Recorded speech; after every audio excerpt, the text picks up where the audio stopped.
All right, with that, I'll call this meeting to order. And first order of business. All right, here we go. Fitz. Yes.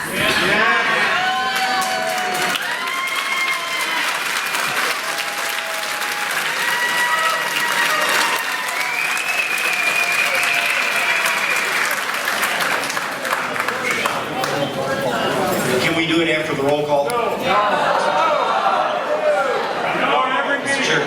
Mr. Chair, can we get at least you get our attendance taken care of, and then if you would like to, we can do that. That's no problem. Yep, right after the roll call, please. Please, give us a couple of minutes. Need everybody else.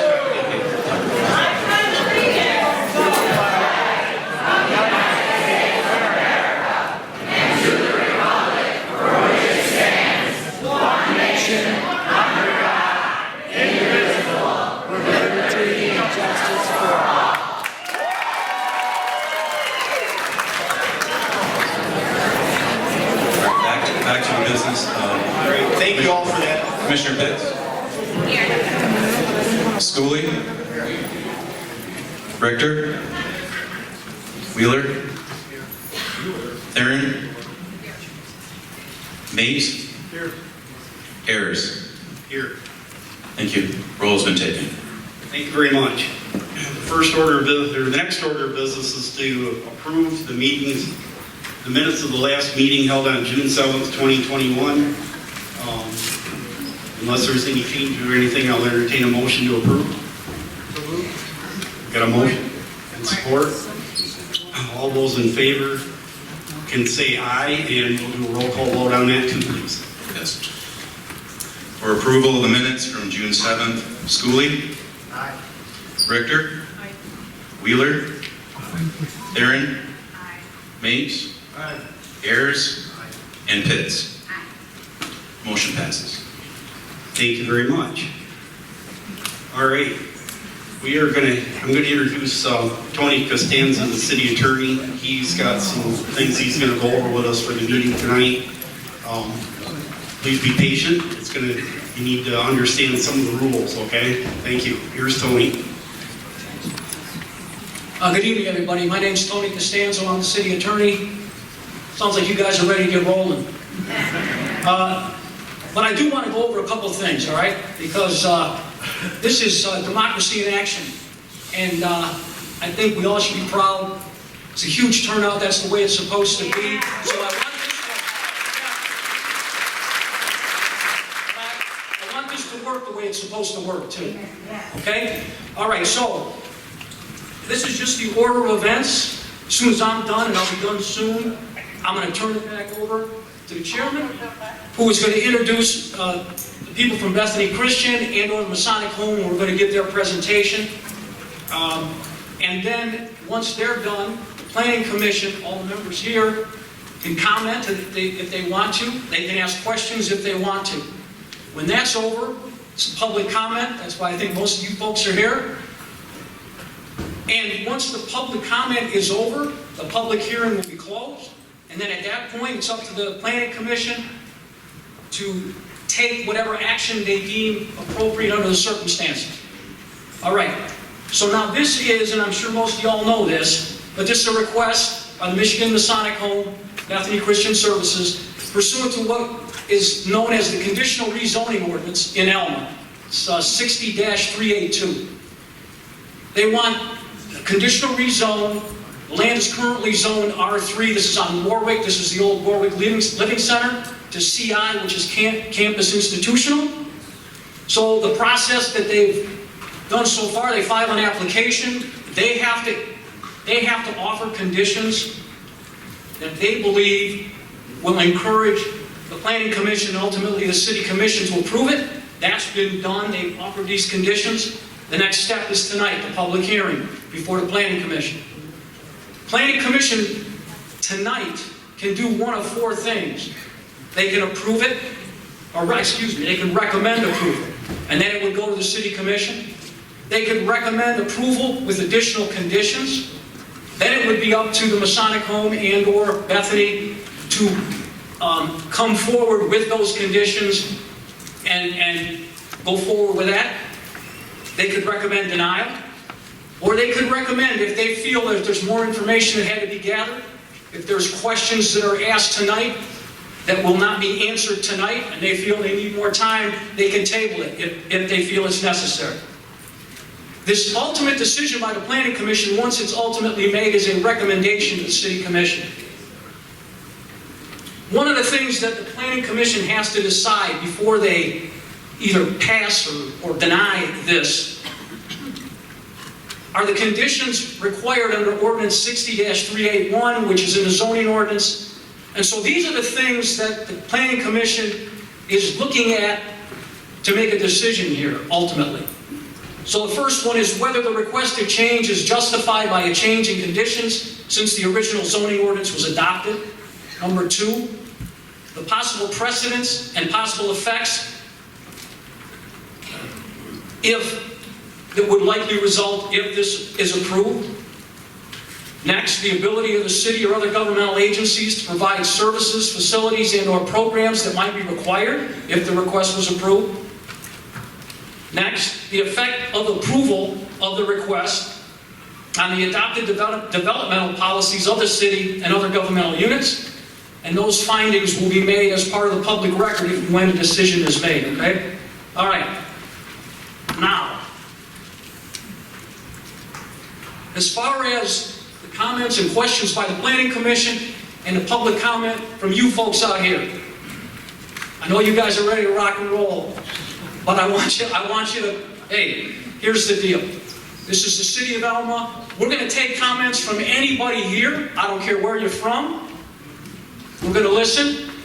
We're going to be polite and listen.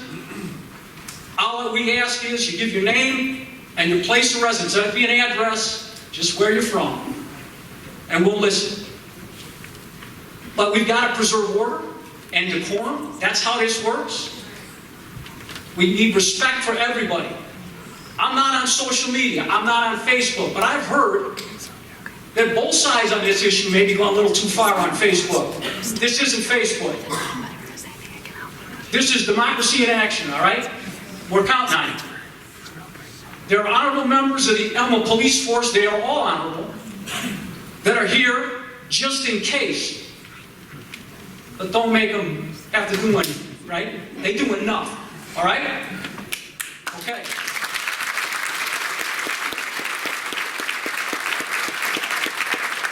All right, so no personal, impertinent, slanderous remarks. That goes without saying. One at a time. No interrupting when somebody's talking. I understand there's going to be applause and whatever. I think that's probably going to happen. But keep it to a minimum. I mean, these folks, they're doing this out of the goodness of their heart. We got to get home too at some point. We want to listen to everybody, but we got to keep it rolling, right? Okay. You can ask questions, but this is not a question and answer period. Because if it was that, we'd have sleeping bags here, we'd be here next week. So what we're doing is, you can ask the question. It's not going to be answered tonight. But if the Planning Commission hears questions that they don't believe are answered fully, they certainly can ask them later, and they will, if that's the case, they have the option of tabling this. So don't think you're not being heard just because you're not getting an answer tonight. But that's the way this is going to work. Okay? Again, you guys, I'm proud of the City of Alma and the surrounding area. I've been here 30-some years. You guys have made this my home. And I know a lot of people in here on both sides of this issue. Good people. Honorable people. So let's keep it that way. All right? I know you guys are charged up. Everybody is. It's an emotional issue. Show respect. Okay? I'm going to turn this over to Mr. Ayers. Yeah. Oh yeah, sorry, I've been going on forever, but you guys only get 5 minutes. And I'm a lawyer, like a big mouth.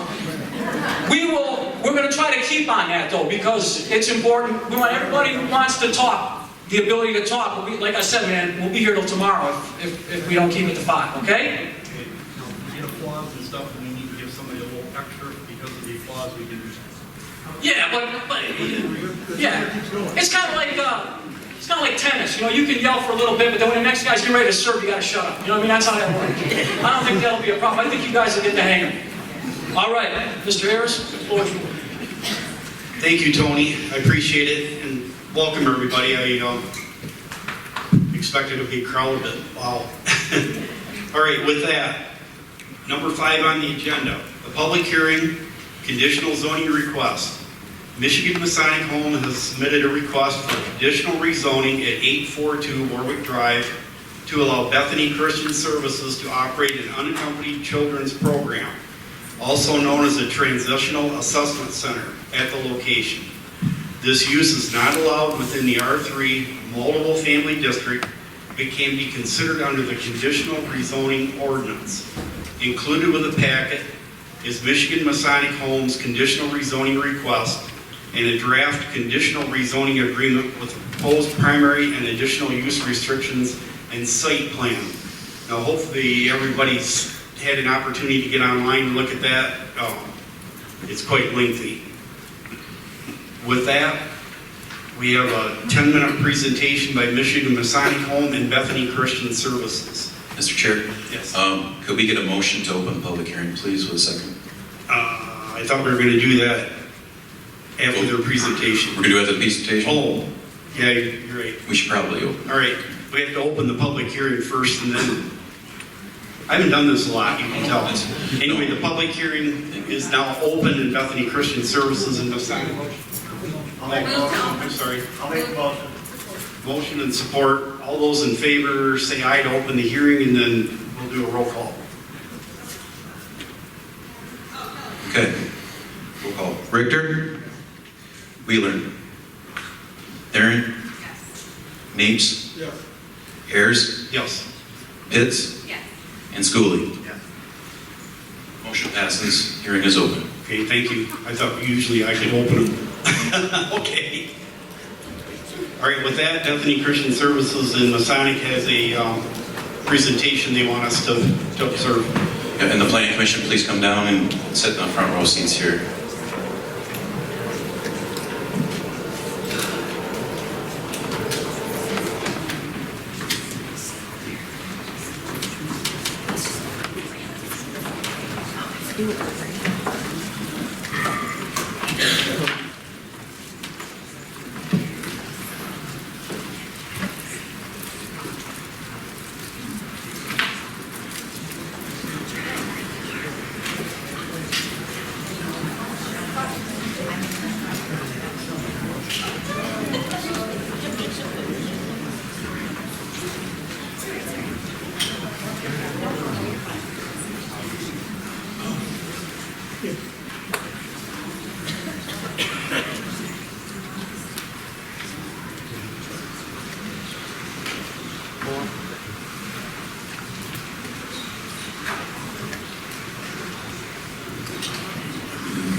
All right.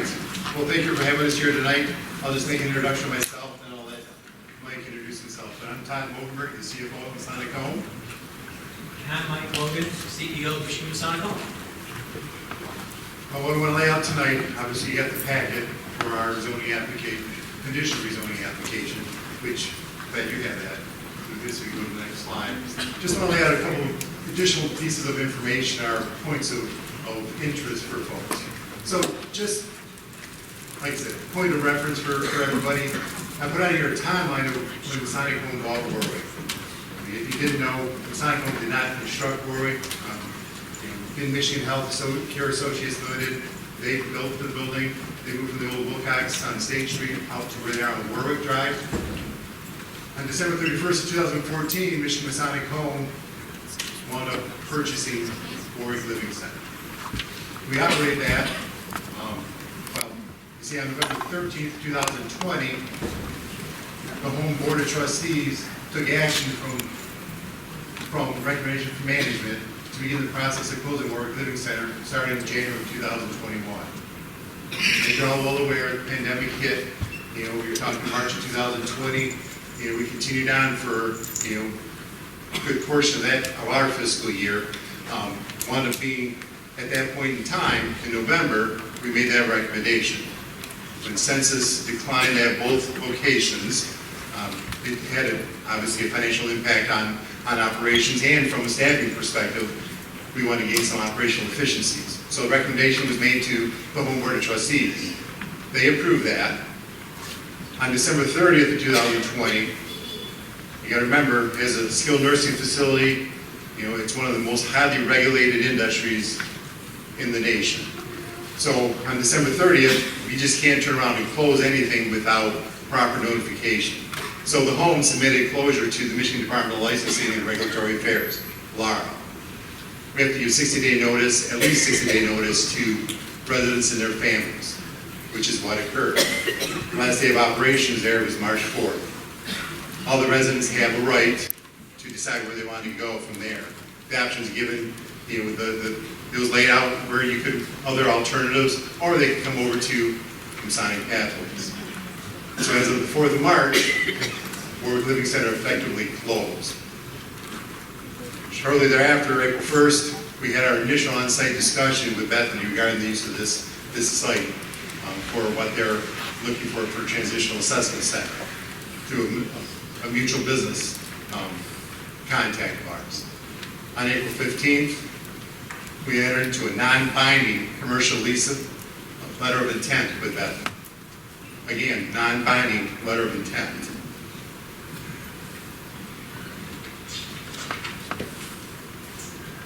Thank you, members of the City Planning Commission, for this opportunity to speak with you here today about the value proposition. We break down the value proposition into 4 key components. Strong business mission. Both Bethany Christian Services and Michigan Masonic Home are long-standing, not-for-profit organizations with over 200 plus years of service serving those vulnerable populations. We understand the importance of the local economy in building strong jobs. We had to close the building. We had to close the building because of the census and in the societal shifts within aging services. So bringing Bethany Christian Services to Alma, Michigan will continue the momentum of building strong jobs to the area, estimated to be worth more than 50 plus jobs to the community. The economic impact is very much important. The overall economic impact of bringing Bethany Christian Services to the community will strengthen the local community with individuals utilizing local retail shops and local businesses. And it's important that we occupy an empty building.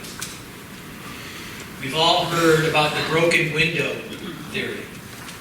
Once a broken window occurs in the community, then other broken windows start happening, and then vacant buildings start occurring. We don't want another empty building in our community. Vacant buildings are not good for the community or the economy. Having a strong tenant will ensure the city of Alma has one less vacant building within the community. Thank you.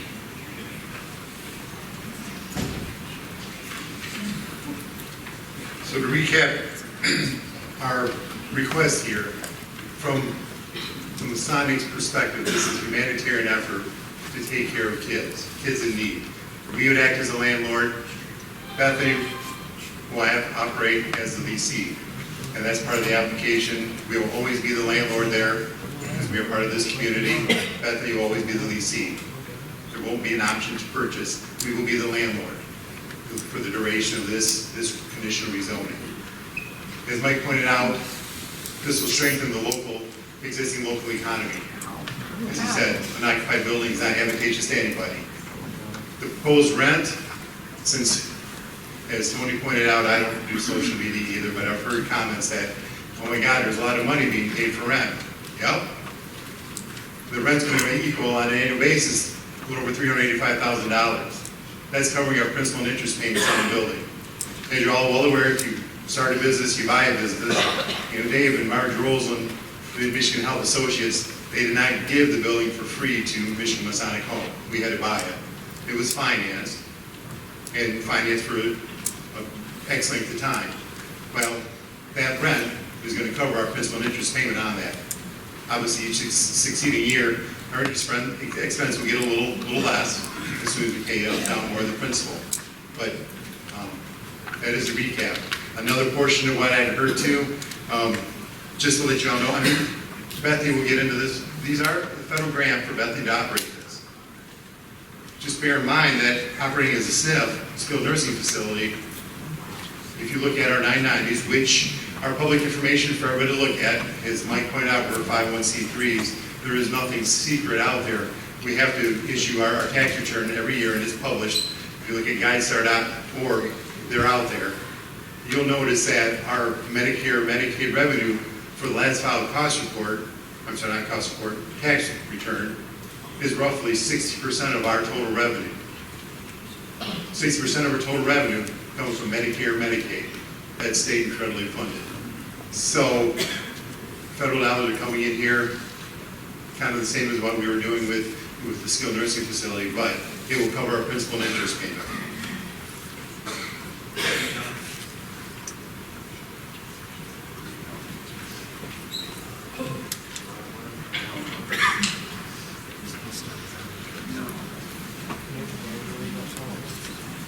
Good evening. Thank you for the opportunity to appear before the Commission so that I can share how Bethany Christian Services proposes to care for unaccompanied children here in Alma. My name is Krista Stevens, and I'm an Executive Branch Director with Bethany Christian Services. Bethany is an international nonprofit that believes in changing the world through family. 77 years ago, we began our work by serving one child in Grand Rapids, Michigan. Today, we partner with churches and communities in over 30 states, impacting hundreds of thousands of lives every year. Bethany's mission, as you can see on the screen, is to demonstrate the love and compassion of Jesus by protecting children, empowering youth, and strengthening families through quality social services. One of the ways we live out our mission is by keeping unaccompanied children safe and reuniting them with families. Unaccompanied children flee violence, corruption, trafficking, and extreme poverty in search of safety elsewhere. For many, it truly is a life or death decision. Over the last few months, I and my teammates have had the opportunity to get to know so many members of the Alma community. We recognize the residents of Alma and Gratiot County did not ask Bethany to repurpose the Warwick Living Center. Many residents have attended public forums, asked good questions, made phone calls, and written numerous letters to the editor and city. We at Bethany truly believe that Alma is a compassionate and welcoming community where people recognize the dignity and worth of every child. At the same time, you deserve to know that caring for unaccompanied children in Alma will not put your community, your families, or yourselves at risk.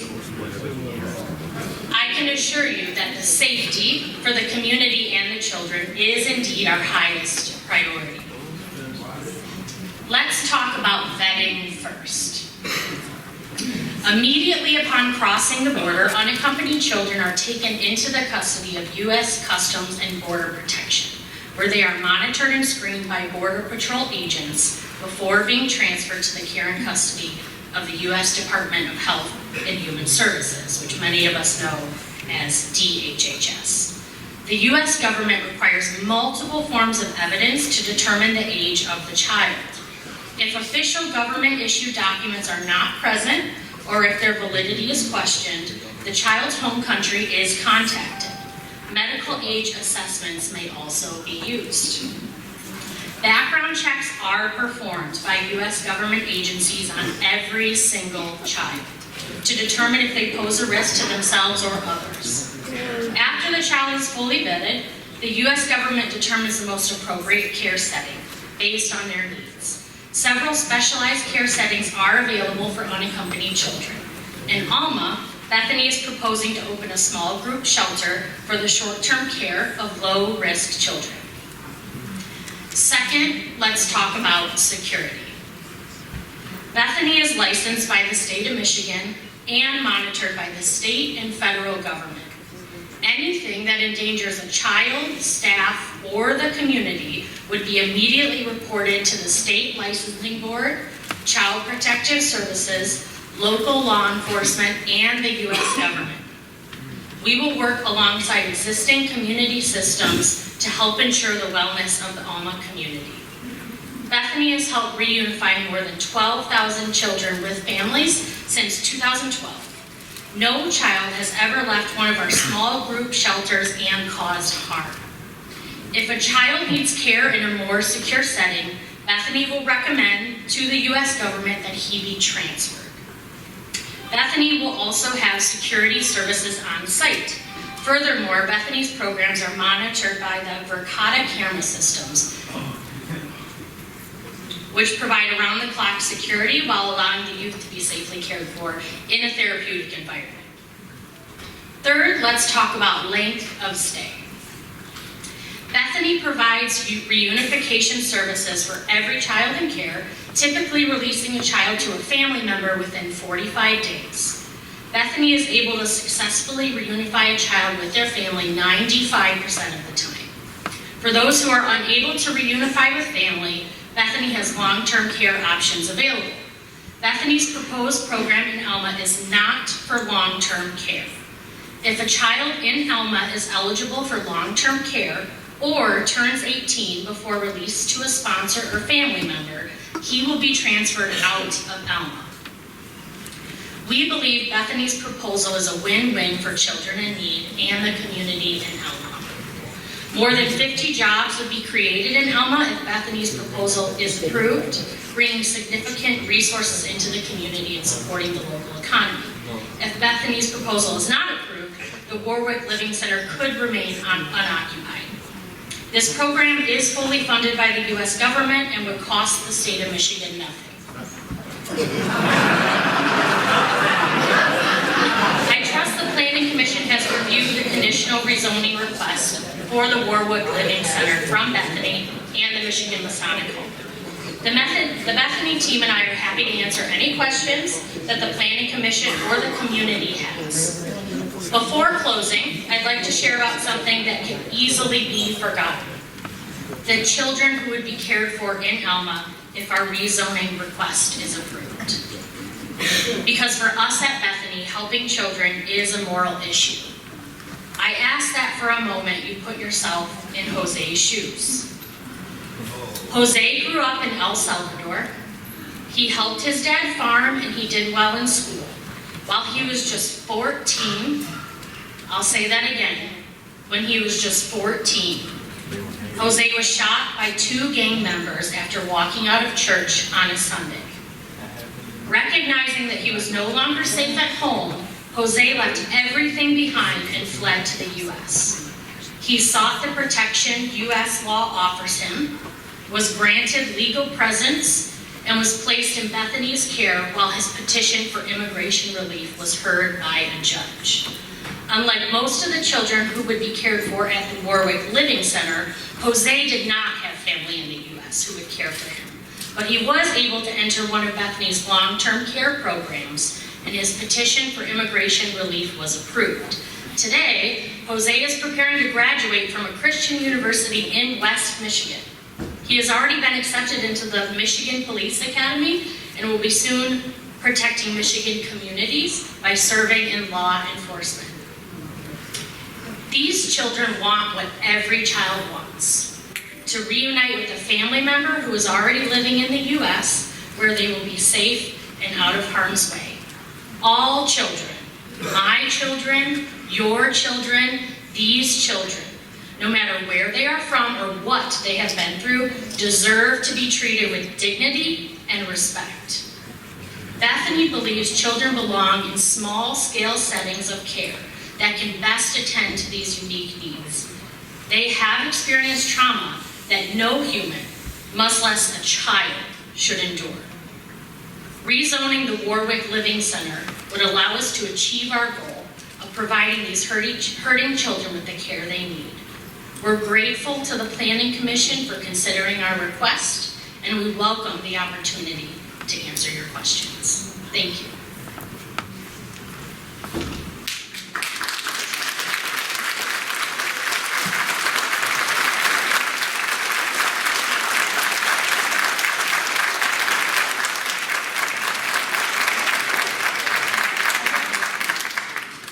Thank you very much for that.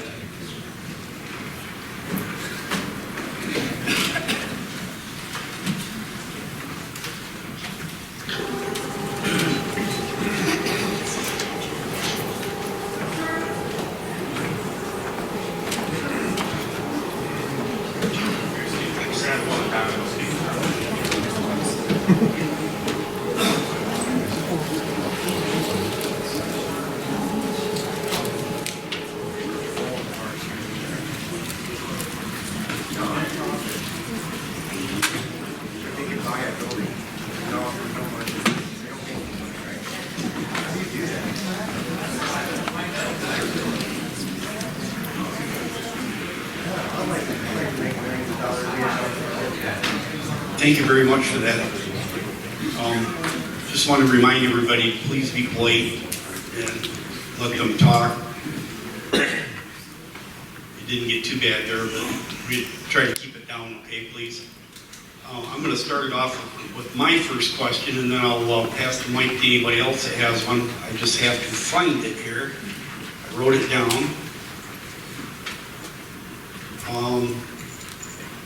An article that was in the paper July 9th, 2021, in the Morning Sun. It's Associated Press. I'm questioning the need for this. Hundreds of transitional foster care beds at family homes and small group facilities are not being used according to government data. 4 providers told the Associated Press that they have licensed foster families ready to take children. 2 providers said about a third of the available beds over the past month were not used. The others declined to specify that.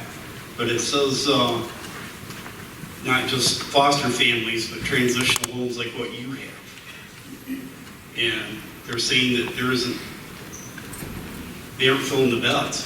So is there really a need? Sure, I'm happy to answer that question. If the commission will permit, can I have my colleagues introduce themselves as well for the record, because we're kind of gonna be the panel answering questions. Is that allowable, just before I answer that question? Yeah, I don't see any reason why not. Great. Good evening, thanks for having us. My name is Hannah Roscoe. I'm the National Director for our Refugee and Immigrant Children's Programs. My name is Lucas Simkowski, the National Director for Residential Group Care Programs for Refugee and Immigrant Services. Thanks for having us. And once again, I'm Krista Stevens, an Executive Branch Director with Bethany. So that's a very valid question, happy to answer it.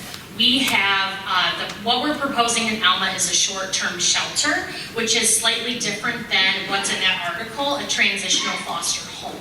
So in Michigan, in the nation, there is domestic foster care, and there's refugee and immigrant foster care, which is what we call transitional foster care. So just like we would recruit families for domestic children who are being removed by CPS by the state of Michigan, we also try and find families that are a good fit for unaccompanied minors, which is the same population that we're trying to serve with this short-term shelter. So what's referenced in that article are the actual foster families, and because it's voluntary and because of how the law is set up, those families are allowed to set criteria on what they are or are not open to. Let me give you an example. Some are empty nesters, they don't have any kids at home, and they're okay with, they have the schedule to shuttle kids to and from school, so therefore they're not really interested in taking younger kiddos, it's not a good fit for them. They'll take older school-age kiddos. So for that reason, if we see an influx at the border of younger children, the families that we have approved wouldn't be a good fit for that situation, because they've clearly told us, we are open to this, we are approved for this, and their licensing process reflects that. The shelter is different in the sense that we're approved to be open to low-risk youth between the ages of 12 and 17. So it's a little bit different process, if you will. So depending on who's coming through at the border and who's able to take those children, that dictates the capacity or the ceiling on that. I just have one question on that. You're Michelle. I have a loud enough voice, I'm good. Yeah, Thank you sure? Yeah, I'm sure everybody can hear me. My question is, does Bethany's service help the foster children of Michigan, or is it just international? Yes, Do you have a set group that helps Yes. foster children in the state of Michigan? Yes, we do, across the state of Michigan, and that would be that domestic Do foster. you have homes like you're proposing for Michigan kids? Yes, we do, but the need is greater than that, which is why we continue to have discussions about the short-term shelter center. So there could be short-term for Michigan children. Do you offer those homes? Yes. Do you have these homes throughout Michigan? Yes, we Or have them in how long- other, or for Michigan children? yes, we have them in other Michigan locations, yes. Thank you. And those are funded how? These all come to the same funding source? Yes, so the transitional foster care program and the proposed short-term shelter does serve the same population. The funding source is the same, which is the federal government. Which is taxpayer.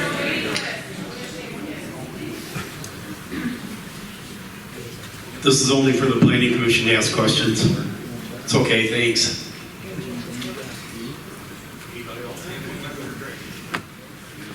Hello, everyone.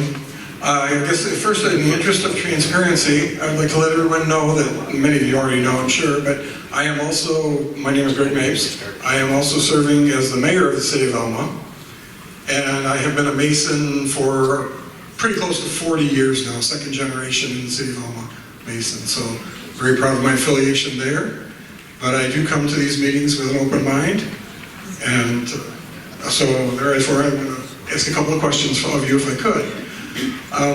Many of the communications that we've received from the public, you know, we've got a lot of letters and phone calls and questions on the street, refer to the children that you're proposing to bring to our community as illegal immigrants. Could you address what the status, are these indeed illegal immigrants? Sure, we'd be happy to clarify that. I'll actually defer to Hannah for the details, but I want to clarify that there's a difference between a legal presence, and so that's an important term to know in terms of these children who are coming across the border unaccompanied, according to the United States of America laws, has something called legal presence, which means they are, under our laws, legally able to be here. So I'll have Gabby explain that a little bit. Krista's exactly right. Unaccompanied children have legal presence in the United States. According to our immigration law, children not only are encouraged, but they're mandated to have access to this type of programming to ensure safety, that they're not immediately repatriated back to their home countries in the situations that they came from, to ensure that they're not put back in unsafe situations. So our laws in the United States mandate that unaccompanied children, even though if they entered and are caught or apprehended, that they have access to due process, that they have the ability to go in front of a judge to plead their case as to why they need refuge here in the United States. So these programs allow for them to receive immediate safety and care, to be placed with their family members until they're able to go through that entire legal process. So no, they are not illegal. They have legal presence here in the United States. Okay, just to clarify, in simple layman's terms, then, it appears to me that these children are wards of the United States government, and which is why you report to them, which is why the funding comes through the government. Correct. They are in federal custody. They are in federal custody. So, Correct. okay, thank you. And the next question that came to my mind, or that I've heard a number of times, and perhaps this really may be more for Masonic to address. Todd's Mike, still over there.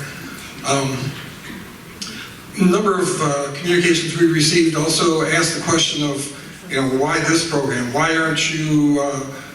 Why isn't a veterans program or a local community center?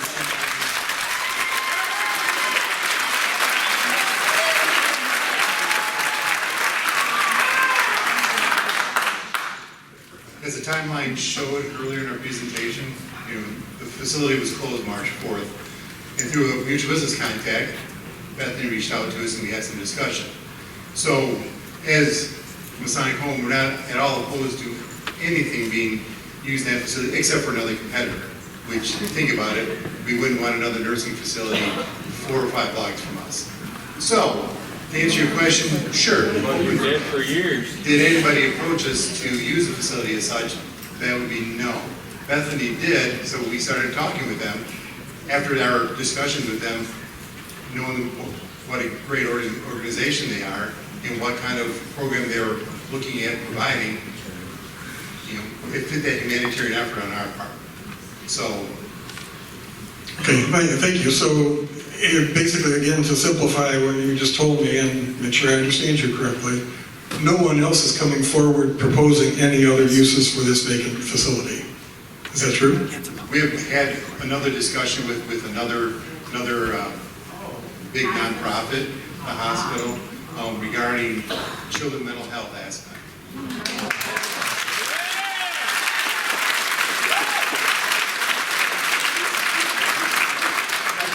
About that, you know, and it's not us. I mean, when you look at the facility, it's a great facility. I think from their angle, it would take a huge investment on their end. That's why we were informed. But it was an initial discussion and went no further than that. So have we talked to other folks? Absolutely. Bethany was the one that showed interest. So this is where we are. And I don't want to speak for the hospital. My understanding is they're talking about, well, in fact, we know from this commission, at a previous meeting, they're talking about tearing some buildings down on their current campus. They've got excess facilities. They're building a new Omar.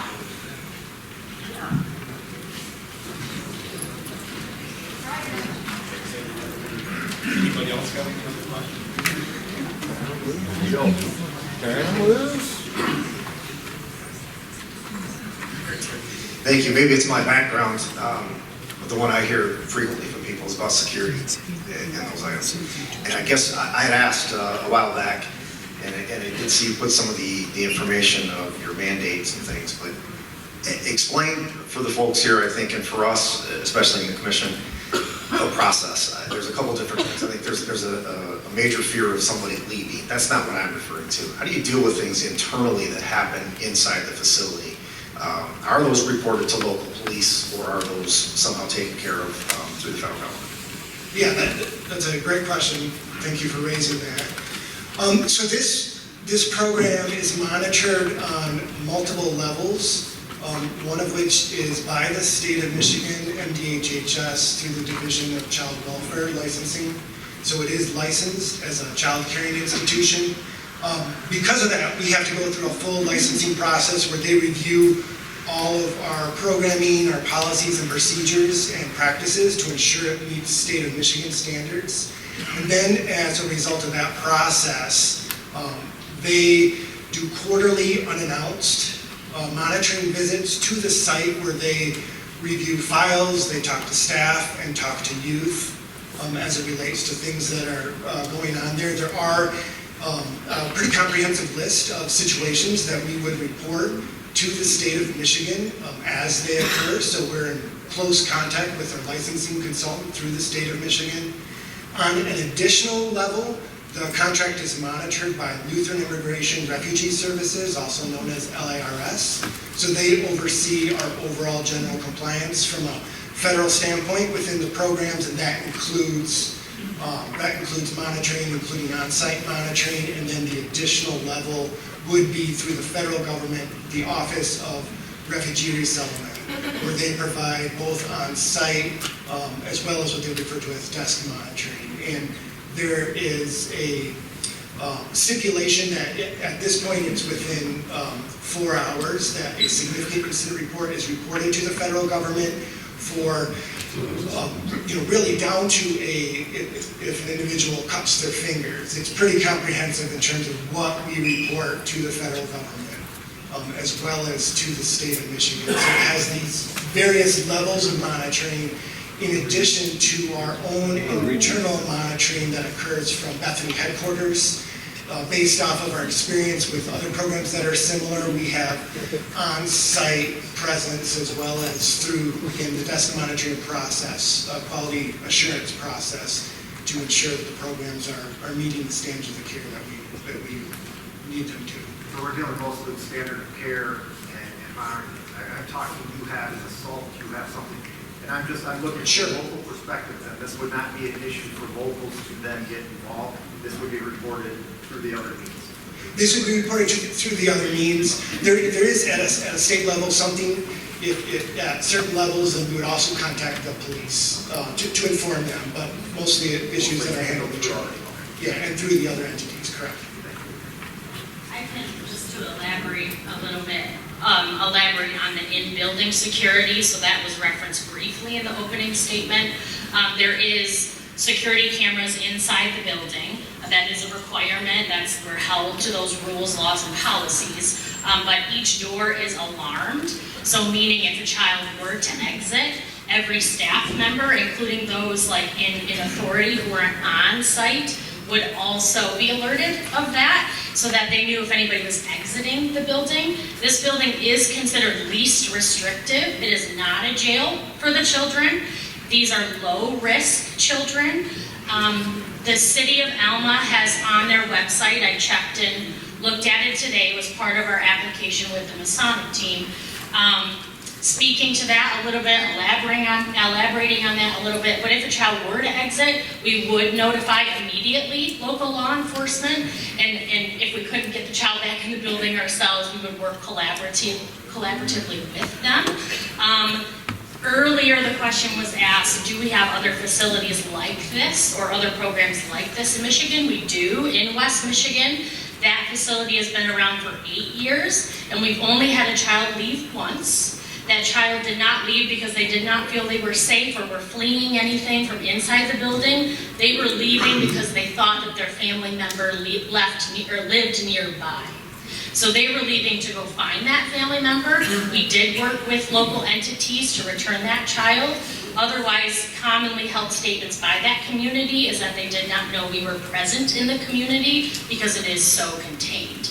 I'll add that because we are trying to protect the children, the community, the external doors are locked to the community. So not anybody can just enter the building. You would have to have gone through the security and background check process over every step.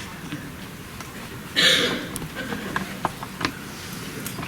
I can add what I'd like to do, we make calls. We try to talk to local officials, and a lot of people ask that question, just so he does that. In my experience, it's not the best when I hear we've never had a call there, because it's hard to understand that. The conversation we just had would be so much more helpful if that was done right away, because it does throw up red flags that maybe are not necessary. So thank you for that information. I appreciate it. Absolutely. Thank you. Under the program services that all our funded state licensed programs must include, you have medical here. Have you spoken, one of the concerns that has been raised is whether or not our medical community here has the capacity to absorb providing services to these children. Have you spoken to the medical community here? What was the outcome, and can you walk me through or walk us through what that looks like when a child comes across the border and then is taken into custody and comes here for medical provision? Sure, absolutely. So one of the needs of every child is the medical aspect, right? That's something that we are required to assess, get a baseline on. Sometimes those children are assessed medically or cleared medically before they come into our care. Sometimes they're not. Regardless, we would be working with medical entities in the community. To answer your question directly, yes, we have met with some medical community members, and we have received full support to date. One of our concerns also is the same as what was just vocalized, is that can the community meet that need? Because just like we want to be equipped to be in the community and minister back to Alma, we also want to be able to meet the kids' needs. That's our first priority. So that was also a question we asked right away.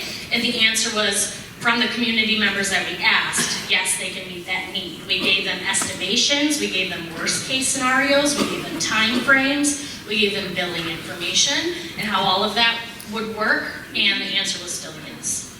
That they would collaborate with us, and they were happy to do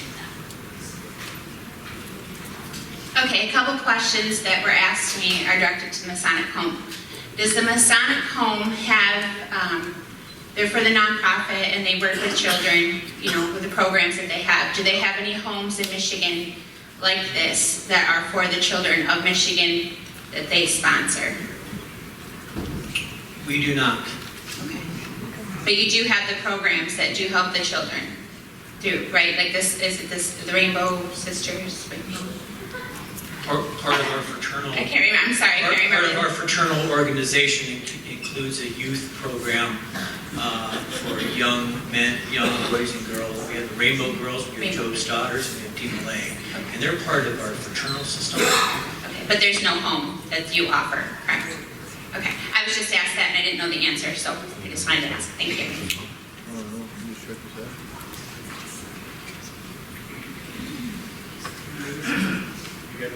Yeah, another one came to mind, and Mr. Rogenberg, you, in your presentation, I believe you stated that Sonic Pathways would continue to own the facility.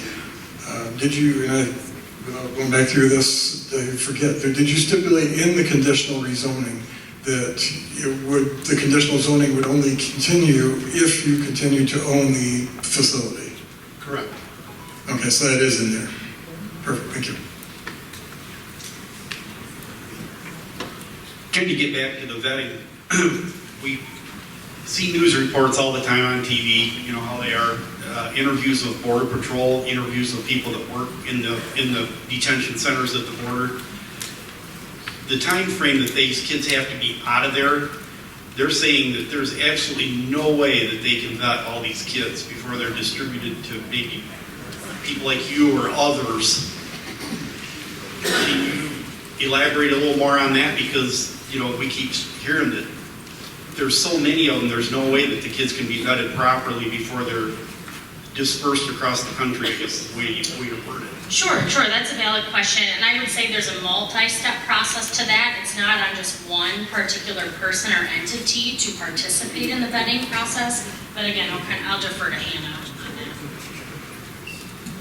Often what we hear about in the media is regarding the 48 to 72 hours that children are required to be placed in child-friendly facilities.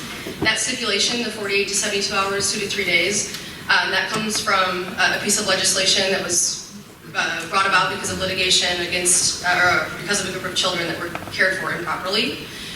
All that says is that these kids are in custody of DHS, Homeland Security, with CBP and ICE for 2 to 3 days, and then must be placed in a child-friendly facility within that time frame.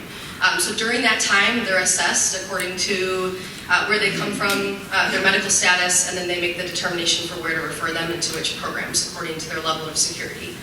At that time, then we receive those referrals and place them into the most appropriate care setting. And so lowest risk and the least restrictive, and higher needs into more secure programs.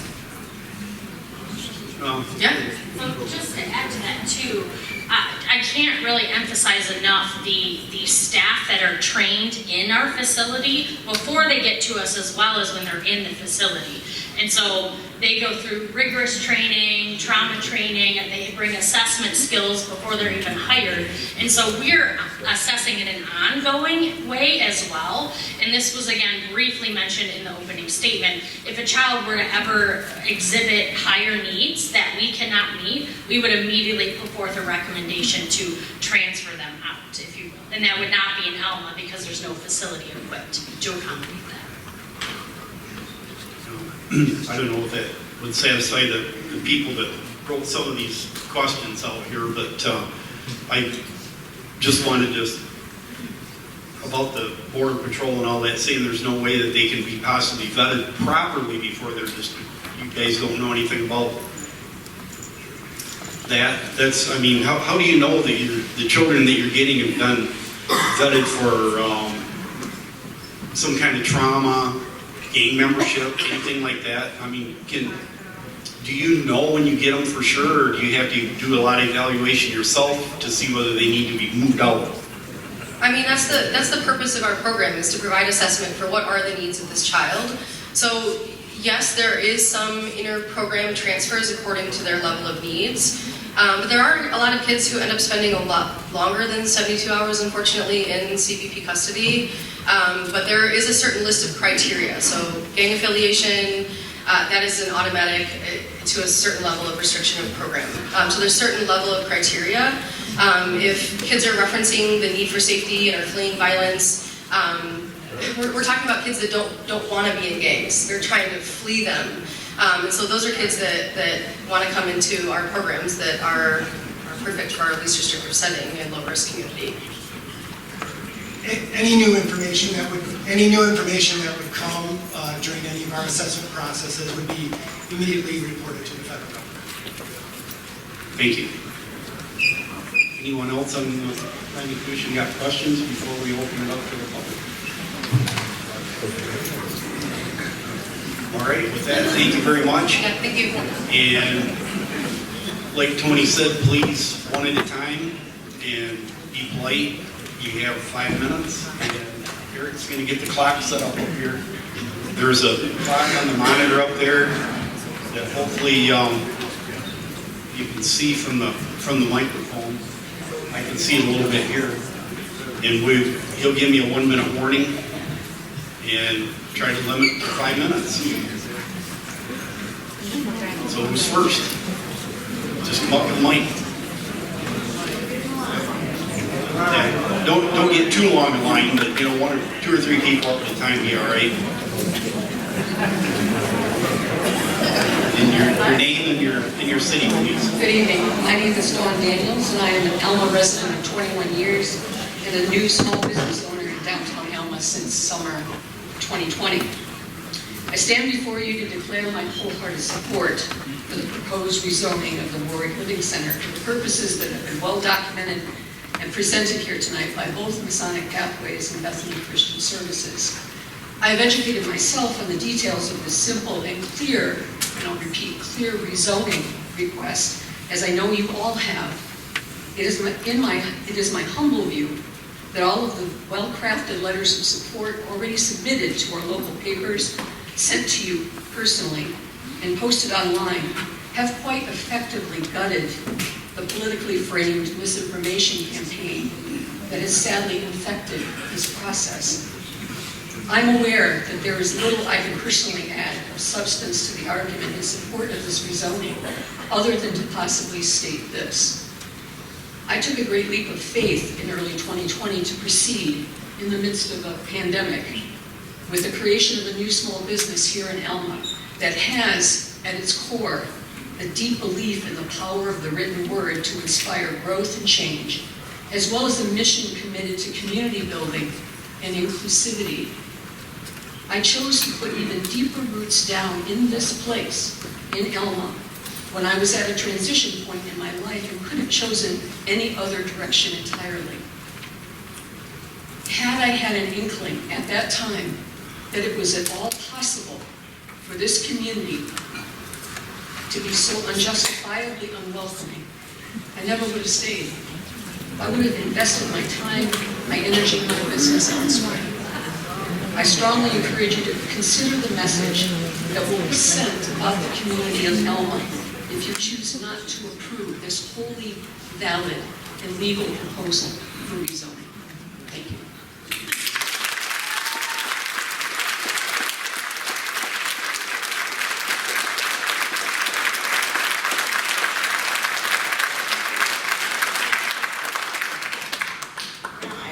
Basically just have some questions, but with her, I'm sorry, Ann Ames, I live here in town. I have feelings that these people are coming in illegally. So my question is,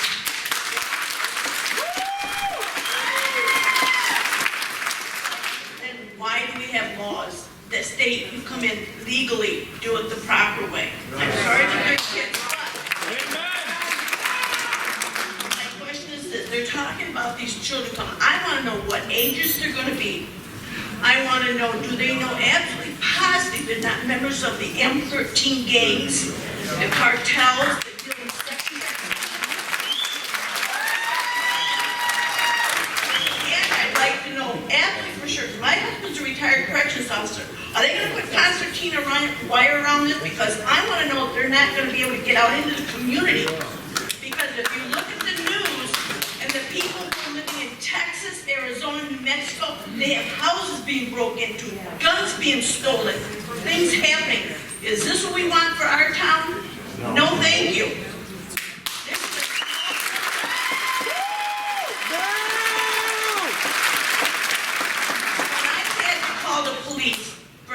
neighborhood, it takes them forever to get there. So we don't have the manpower, police-wise, in this community, as far as I'm concerned, to handle this issue. And they talk about vetting. Are they making sure that these kids are not gang members? Because they start them at an extremely unbelievable young age of 8, 9, 10 years old. These kids are indoctrinated into the gang. Most of the time, when you listen to the government, they are so slow in processing things or getting there to help you that I'm like, yeah, sure. So that's a lot of questions I would love to have answered by these people, because they don't even begin to touch on this stuff that people, because this is a wonderful small community. If I wanted to live in a big town and have to worry about having my doors locked all the time, I'd move to Detroit. And I live in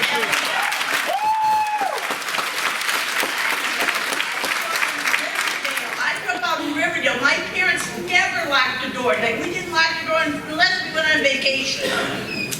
I don't want that kind of situation here where I have to lock my door every time I turn around, because you got to worry about what's happening. As bad enough as it is, we don't need gang members here, because I can't trust Michigan to do something about it.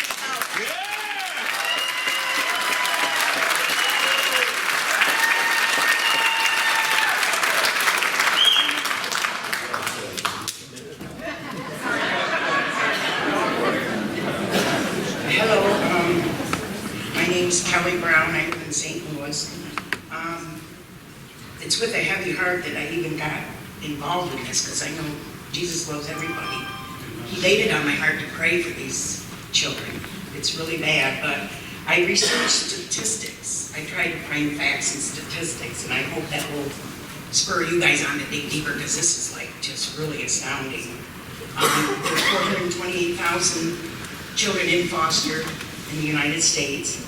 Michigan has approximately 13,000 in foster care due to abuse and neglect. That does not count the ones that were relinquished by birth parents.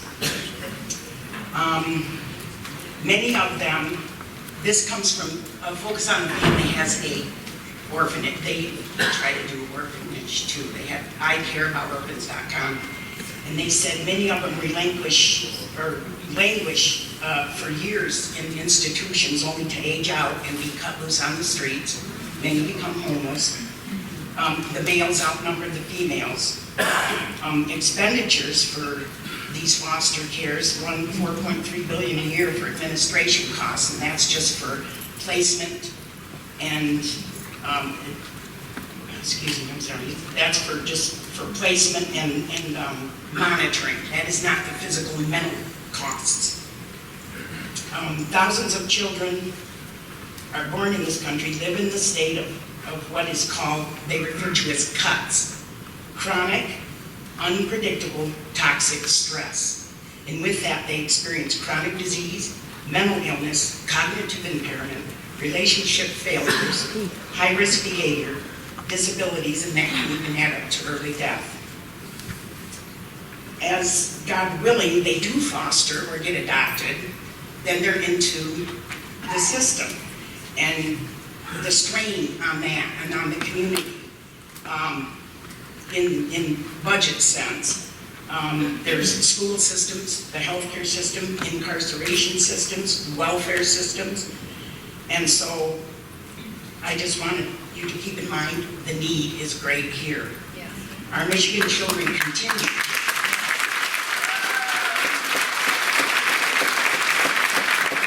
Michigan children continue to spend unnecessary time in residential shelters due to the lack of foster placement. They experience multiple placements and moves because of the lack of homes in which there's a good match. They experience greater uncertainty, increased trauma, poor outcomes as the result of these multiple moves. They're more frequently separated from siblings because of the lack of homes that can take on multiple children. Again, the need is great in Michigan.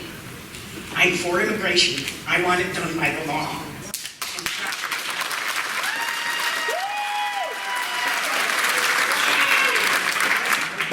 safe for the immigrant and the community that they choose to settle in and become tax-paying, productive citizens and learn to have a love and want a love for our great nation. That's right. What's happening now and how it's being done is not good for them or us.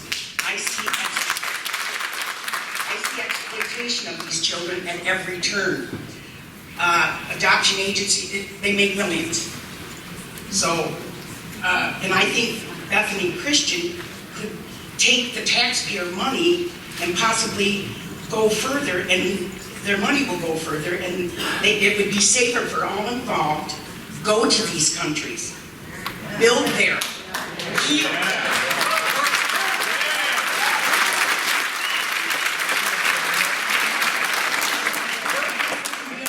And the families, how much better that would be. From 2010 to 2019, Wellspring Lutheran Services had a 30% decrease in children entering foster, and it was because the state and Lutheran Wellspring concentrated on family efforts and community efforts. So they were able to keep these kids with the families, supporting and lifting that up. 30 seconds. Oh, okay. Families of these children, they should stay there. They can reside, live and reside, and they can keep their children. It's called missionary work. To provide aid and their families, their communities, where they were born, where they were raised, their cultures, their beliefs. They are given the tools to be sufficient and therefore promoting emotionally and intellectually sound human beings. Plain and simple, it works. It works for families, communities, and countries. It is mine and your duty to research these facts and the impact it will have for all of us here in Gratiot, state, and community, country. I say again, you find the need is great right here. Thank you. I Kelly want to close the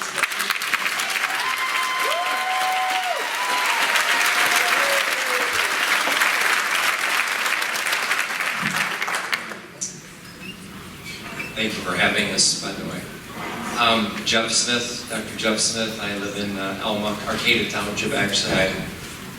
I have lived in this community for about 27 years. My wife and I moved here then. It's been a wonderful community. It's been a community where, whether you're Republican, Democrat, Christian, non-Christian, we have gotten along. So That's right. this is a sad moment for me. And I would like to say Masonic did something in 2 months that I never thought would happen. Split this community right down the middle. And so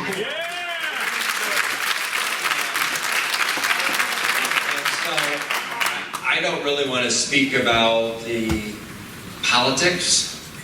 I really want to speak about why we're here. And in my mind, we're here for you all to really just look at 3 things. Number 1, in my mind, there should be a very high bar to change zoning. Businesses depend on zoning. Warwick Avenue, as you all know, that's been going on for about 15 years, trying to develop businesses there. Businesses have been there. Businesses are counting on you to not rezone this because of the swamp, or because of politics, or because of someone's moral thoughts that something should be done. So I just hope you keep that in mind, and I hope that is a big deal in this. Secondly, there should be overwhelming support from a community to bring in such a divisive thing, or you will truly split this community right down the middle. Yeah.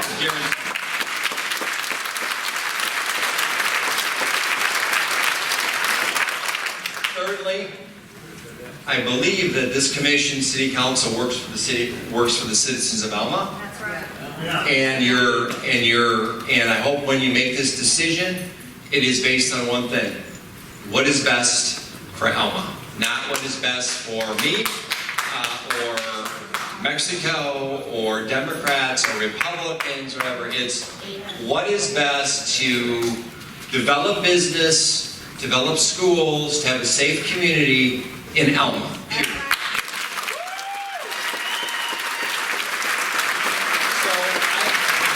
So So I would just like to talk, in my mind, how I think we all got here.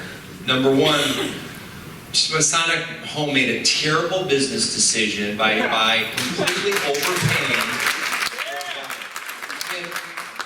This is a well-known fact, okay? I don't think it's our job to help them out. I think,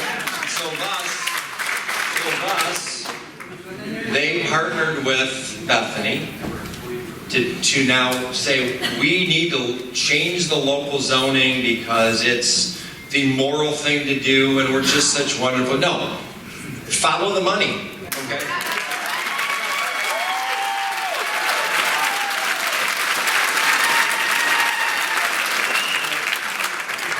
I am not going to be told I am morally bad by people who will make millions of dollars on a deal. And they're telling me that by some moral grounds I need to do it. And by the way, I have a lot of experience helping third world countries. We started our own 501c about 12 years ago, Sierra Leone, Africa. I have personally been there 8 times. I've done hundreds of surgeries. We've started an orphanage. We started a hospital. So don't lecture me about what's morally right.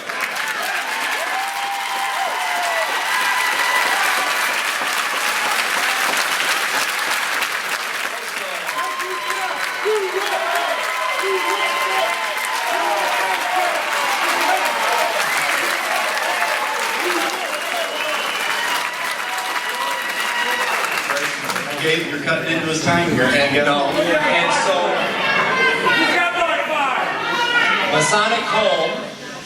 Masonic Home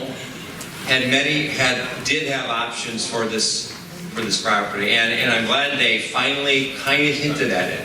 As chief of staff at the hospital, I wasn't going to mention the hospital tonight, but they did. I was personally in meetings when I know the hospital was very interested in having further discussions with that building. And that is the truth, and I would put my hand on a Bible and say it. And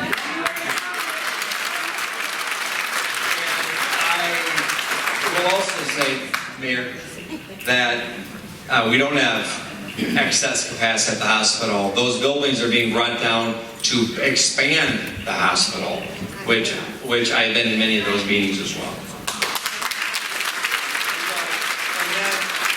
There's probably going to be a need for senior beds in the future. Can you wrap it up quick here? Okay. Thanks. So I have some questions for the committee. If I can just hand these out to you guys, I'm sorry. And can you give me 2 more minutes, please? Please.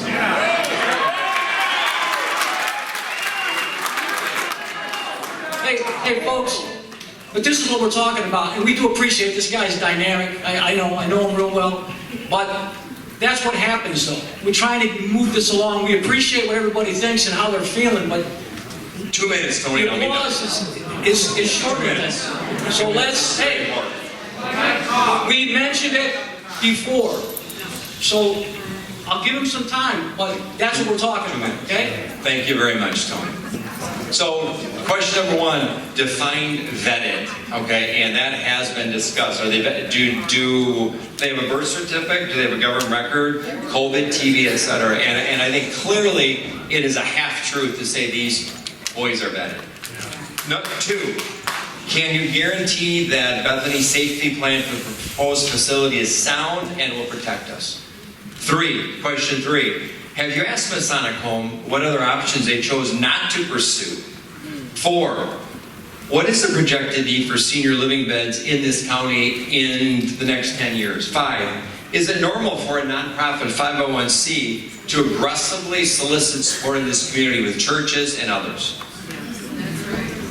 Number 6, what is the projected strain on our budget, police, etc.? 7, do any of the Planning Commission members have ties to the Masonic Home? And Greg, thank you for saying that. 8, does the CEO of Masonic or Bethany live here? 9, what is the bar for rezoning and what should it be? 10, what precedent would rezoning this start? 11, do you agree that the primary responsibility is to do what's best for the citizens of Alma, period? 12. Is this project an obvious, huge plus for this community? And if your answer is yes, please explain. 13, will this center encourage or discourage further businesses from coming to Alma? Next and last, what Alma citizens and businesses will benefit from this other than the Masonic home and their bottom line? So in summary, closing, is this good for Alma? No. Would we as a community pursued this without Masonic? In other words, would we have been out looking for this? Boy, this is a great way to just make Alma a better community. And then lastly, save the moral high ground, Masonic, because you have none. Thank you.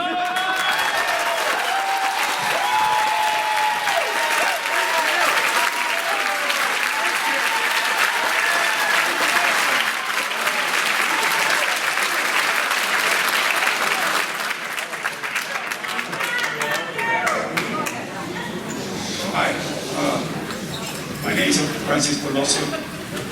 I'm a citizen of the town of Alma. As you can tell from my accent, I am an immigrant. I've been a pediatrician for this community for 20 years. I'm here in support of rezoning the Warwick Living Center as a transitional foster home for the youth of immigrant and accompanied minors. These minors are here fleeing violence, poverty, drugs. They are here not because they want to be here. They cannot be sent back.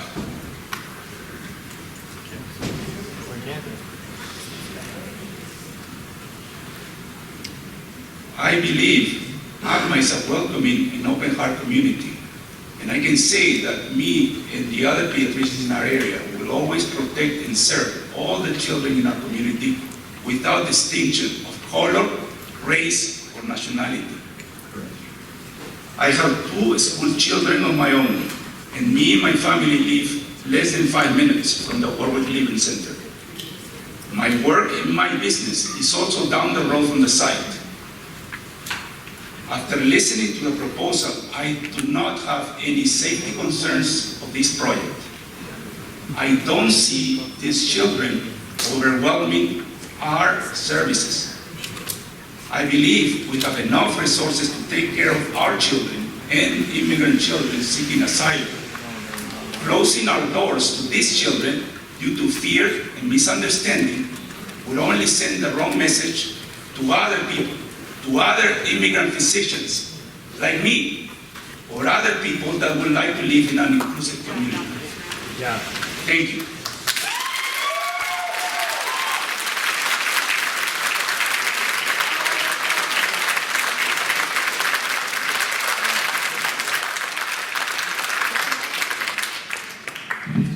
Can you hear me? My name is Bree Mogenberg. I'm from Mount Pleasant. I want to say thank you to all of you. This is not my direct community, but I can imagine your job right now is extremely hard. I did not come with something prepared, so I'm speaking a little bit from the heart. The first thing that I want to say, money can be evil. These are 2 great speakers to follow, but the one previously talked about money and the division in the community. And I see so much division everywhere happening right now. It's in Alma, it's in Mount Pleasant. And when a community divides, nothing is going to happen that's going to move that community forward.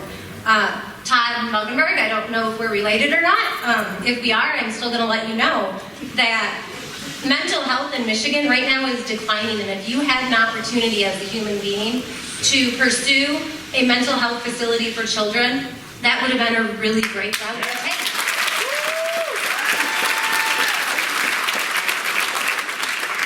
I also just want to let you know a few points that I wrote down to make sure that you pick up on those as well. This is the same adoption agency that just stated 95% of the time placement is made, which maybe they were referring to domestic children when they said that, because then they just turned around and they said children in this case are not illegal immigrants, but they are granted legal presence in the United States and are not immediately put back to countries. They are not immediately put back to countries. And that gives them time to go through the legal process to plead their case so that they can find a case to see here. So I feel as though it can't be both ways, and I think we just got both of those stated to us by Bethany Christian Services. Also, it was touched upon by one of you up here with questions about assault. So if assault happens in a facility, we would have to contact the police. And Bethany Christian Services had said, this is all federally funded, none of this is federal, or funded by the state of Michigan. But I'm just asking you, if we have to contact the police, is that funded for federally when those police are contacted? Furthermore, I'm a child care provider. I've worked with children for years and years and years, and I know the state of Michigan licensing system, I know how it works. Bethany Christian Services said that they will go through the state of Michigan and they have to be licensed through the License and Regulatory Affairs, which all licensed state of Michigan providers have to. If you're not aware, the federal government doesn't pay for that. So a lot of what happens is going to come from taxpayer dollars when you have to go through the licensing and regulatory affairs of the state of Michigan.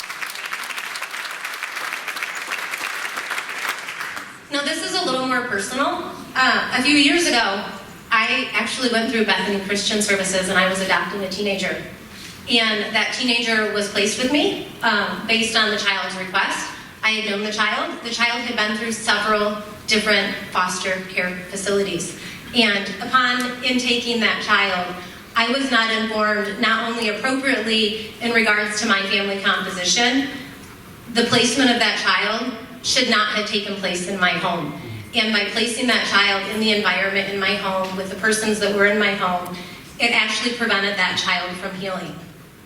And I say this because when children are placed, not only do they need to be placed in an environment where they can heal, but they need to be placed with a family and a community that's going to support that healing. And it wasn't because my family didn't support her, but logistically speaking, we were not able to. If this community does not support this, and this is one of the most basic pieces. I work with children all day, whether it's a parent and a provider relationship, or if it's the community and the home that the child's living in. If it is not conducive to support that child, the child's not going to heal, and it will not benefit the child. Yep, that is all. Thank you.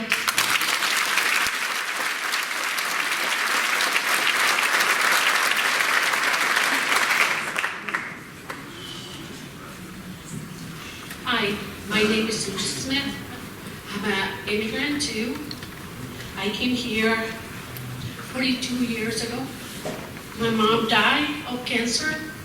My grandma was an American citizen, so I followed to live with my grandma, living illegal, which is, I couldn't be citizen because my grandma was, so I missed that stuff, and I have a very hard time in my life. People here don't know what it means to be an immigrant. You don't want to be here. You want to be with your relatives so bad. And when you come to the United States, what you want to do is do the best you can. You don't commit a crime, because if you commit a crime, they're out of here. So easy. For us, it's very, very hard. We have to please everyone. I came here illegal, yes. I had a hard time. My dad died when I was 16. Oh, you know, he was a drunk. He drank.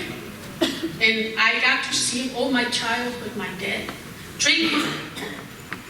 And I came to United States to my grandma living illegal. I was 16 when I decided to go to Dallas with my older brother. My older brother, he was 18, he was 16 when he came to United States. And then my little brother, my 14-year-old brother, decided to come. We worked so hard. So hard. You don't know how hard it is that my body is so damaged now, because we have to try so hard. You know, I come here to talk for those little ones. You say, not you, you saying and saying, I keep hearing in the media that those kids, they are criminals. They're not criminals. They want a chance. They want a life like the way I had. I married my husband when I was 22 years. He was a great husband. He was from Alma. So I moved to Alma since then. You know me. It was a great, great family. They adopted me, his family. That was like my own parents. But, I lost them of dementia. Very hard dementia. And the Masonic. It was horrible to see them gone because they were my parents.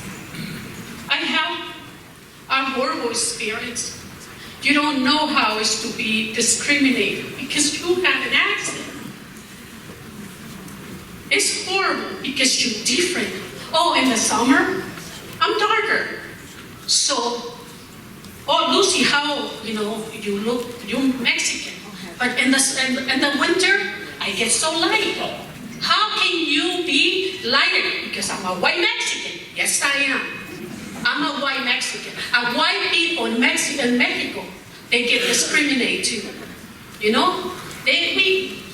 We don't know because you're poor.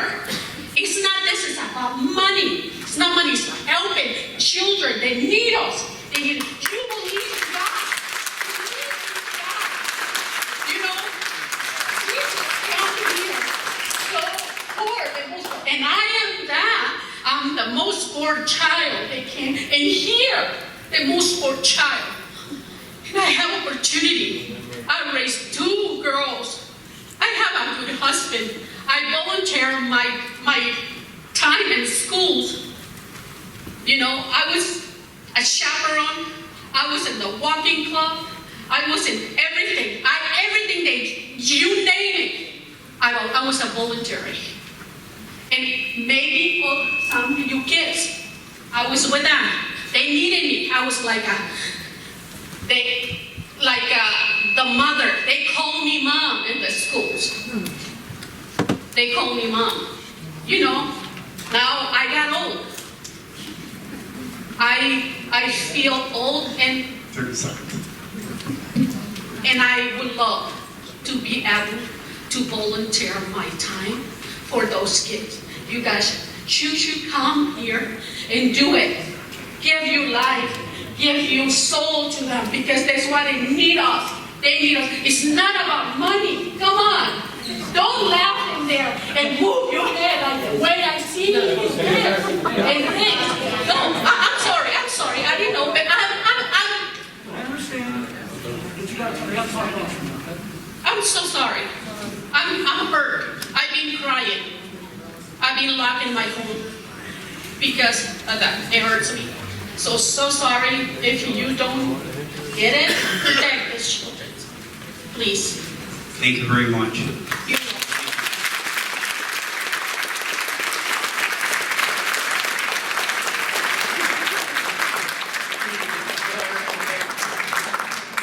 My name is Caleb. I'm from St. Louis, and I've just got some questions that I'd like you to think about. Okay, I'd like to thank everybody here, whether which side you're on, to hear both of your opinions, which is great for this country. Okay, now down to the questions I've got to ask. Bethany started out tonight making some statements. She started out stating that no kids had left, but she corrected that statement later, saying one had left. Okay. One was committed. We don't want one here because it's not safe for that child because we don't know what's going to happen. Okay? And as far as all these kids that everybody's freaking out about, how about the hundreds that died getting here? Because our country opened them borders up and allowed this to happen. The kids that died on the way, how are you going to tell that to them? Now they want to bring kids up here, okay? Which, I love kids. I've been very active in sports and kids all my life. But it isn't fair to these kids to bring 39 up here for so many days, ship them out, bring 39 more up. My problem with that is, they told us in St. Louis it's going to have 1 prison. We have 5 prisons here, okay? So what's happening to that building later on being built up entirely? We have got people out here that are sleeping in the streets. We've got adults that need foster care homes. That building could be used.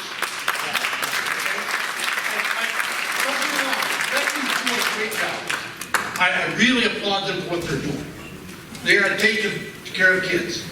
But wouldn't it make more sense to take the money that this government is passing out, building facilities down in the southwest, where we can put these kids into, teach them English, to give them proper medical care? Because they come up here, that we don't know what diseases they might bring. Okay. There are a lot of things down in South America. And the other question I had is, I brought it to their attorney's attention last week, that in order to become, you can't just cross borders and expect to come in there in that country. You have got to go to the first country outside of your country and ask. And from that point, you need to go to our embassies in that country, seek asylum from there. You can't just cross borders and expect to seek asylum here. I really feel bad for these kids. I feel bad for all these people doing it. But our government is at fault.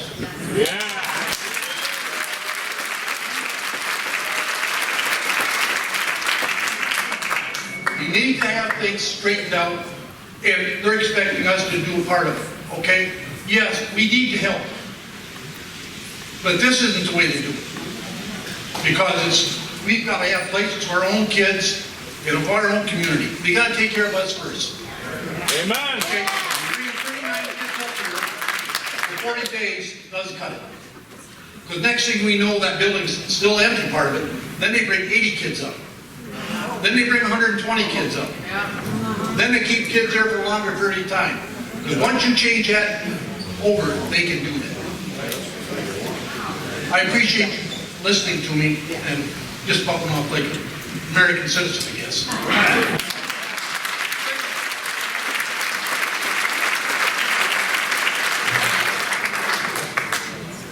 I totally didn't plan this, so bear with me. My name is Lacey, and I've been in this community my whole life. I went to this high school. So when I went to this high school, Can you state your last name, please? Lacey Evelyn. When I went to this high school, there used to be a thing that the teachers could walk down up. You guys remember that, Officer Schooley and being here? So I've been here my whole life. And my point is our community is not ready or prepared for this. If our community was ready or prepared for this, I wouldn't be in the situations I am, helping kids in our community who don't have anything, who come from drug addiction, who come from the same things that these kids come from. This isn't just a country outside of here that's dealing with these problems. American citizens are dealing with these problems too.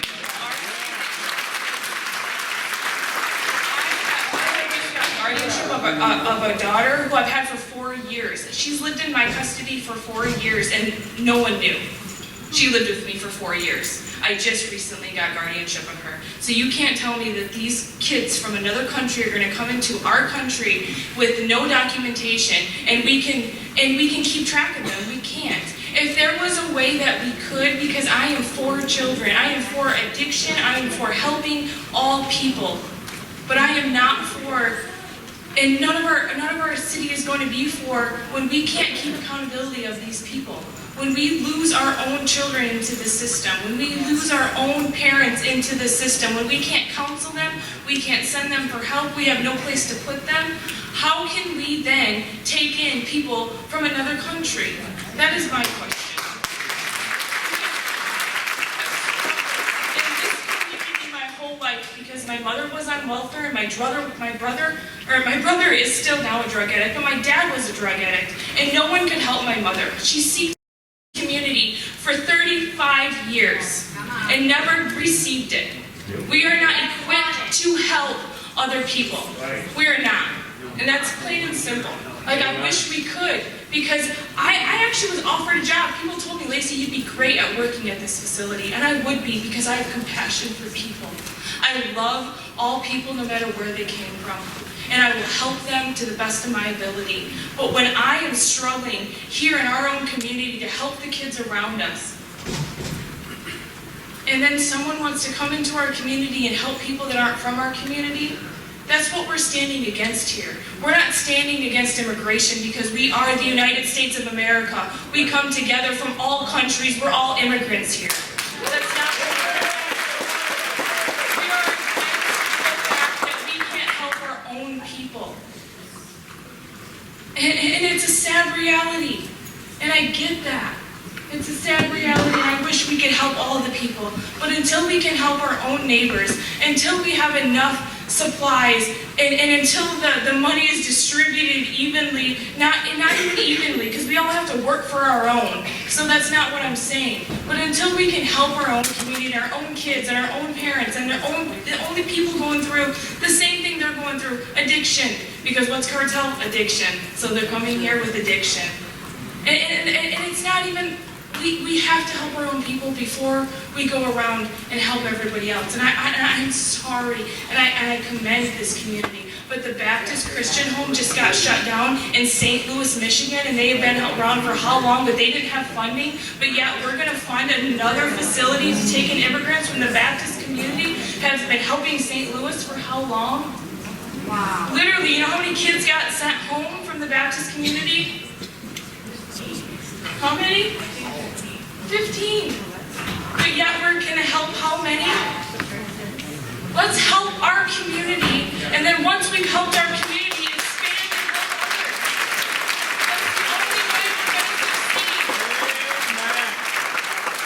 To help ours, so our cup overflows, and then when our cup overflows, then we're able to help the community. Yes. But you know what? My mom was on welfare, and I finally beat the system. The only person in my family in this community, and I didn't have help. 30 seconds. Okay, I had to work very hard for it, and I got there. And I'm sorry for these kids. Everybody has to do the same thing. They have to do their part, work and work and work until they get there. And that's not the way we set it up, it's the way our government set it up, and it sucks and it fails. But here we are. Thank you.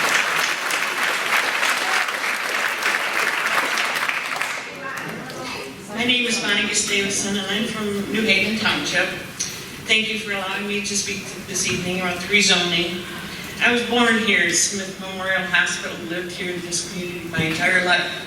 I did some reflecting, and the struggles that Alma has encountered, we lost businesses or they downsized, Lobdale's, Total Refinery, Alma Products, Gresham used to be a lot bigger facility than it is now. With the closing and downsizing of these businesses, it's had a major impact on our community. However, as a local community, we've stayed strong and true to our hometown values. This request supports only a leased satellite shelter located in our community. This request has several ambiguous statements, leaving loopholes to the interpreters. I have put together a packet, and I'll leave one for each one of you committee members to refer to for facts, and also government legal links so you can verify the information. This proposed shelter, while it may bring some revenue to our community, the risks far outweigh the benefits. The concerns of the location, under the Michigan Zoning Enabling Act, it says the site plan includes the documents and drawing required by zoning ordinance to ensure that the proposed land use or activities is in compliance with the local ordinance, state, and federal statutes. So please keep that in mind when you review this information. The proposed population is in the shelter in our community has a perpetual rotation of new adolescents. How can they provide a loving, caring environment for 45 days before these adolescents are moved to a facility? This is a concern. Is there adequate spacing for these adolescents? I'm a registered nurse, and I have given my entire life to healthcare. I understand age-specific needs. I managed a 52-bed pediatric unit in an pediatric ICU unit in a 26-bed pediatric emergency room. And I can bring expert testimony on the needs for the specific age and care that these adolescents would require. Bethany Services provides education, counseling, recreation, age-specific, meeting the standards which is required by the health department in the ORR agreement. We don't know the ages of these adolescents that are coming, so my question is, how can they say that they have reasonable rooms to accommodate these different age groups? That's an unknown variable. And in the packet, you will see that there's I've identified each group, and you could look at that as well. Security, there are no internal security resources. If one was to abscond, this would further dilute our law enforcement, even more than now when they have to respond to these calls. Because it's not a lockdown shelter, this could, these boys or adolescents could abscond more than once. And there's no, in the application, this doesn't speak to that concern. At the hospital, that person would be considered a flight risk and they would be transferred. They make recommendations. Mental health service, we beat that up tonight, but our community is currently overwhelmed and there's no local inpatient treatment centers available in our community. They've already stated these adolescents come with a lot of bad baggage, trafficking, abuse, so these adolescents are going to need intense help. Medical needs, I'm a nurse. Incidents happen. My question is, they have bare bones staffing. If one of these adolescents need treatment, what's going to happen to the oversight for the other adolescents that they're responsible for? Bethany Christian Services has stated in your agreement that no adolescents would leave without a staff member in the company. I work in a hospital. Emergencies happen. How are they going to transport that child for treatment and still maintain adequate surveillance over the other staff in the shelter? Therefore, as a long-standing committee member, I ask you not to recommend this request for conditional rezoning. I also would ask you to consider and recommend, due to the conflict of interest, that any Mason abstain from voting. Thank you for your time.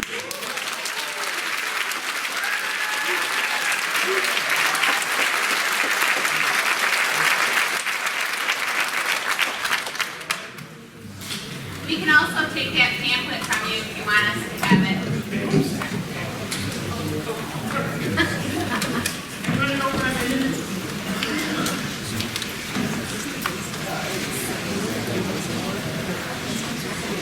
Thank you.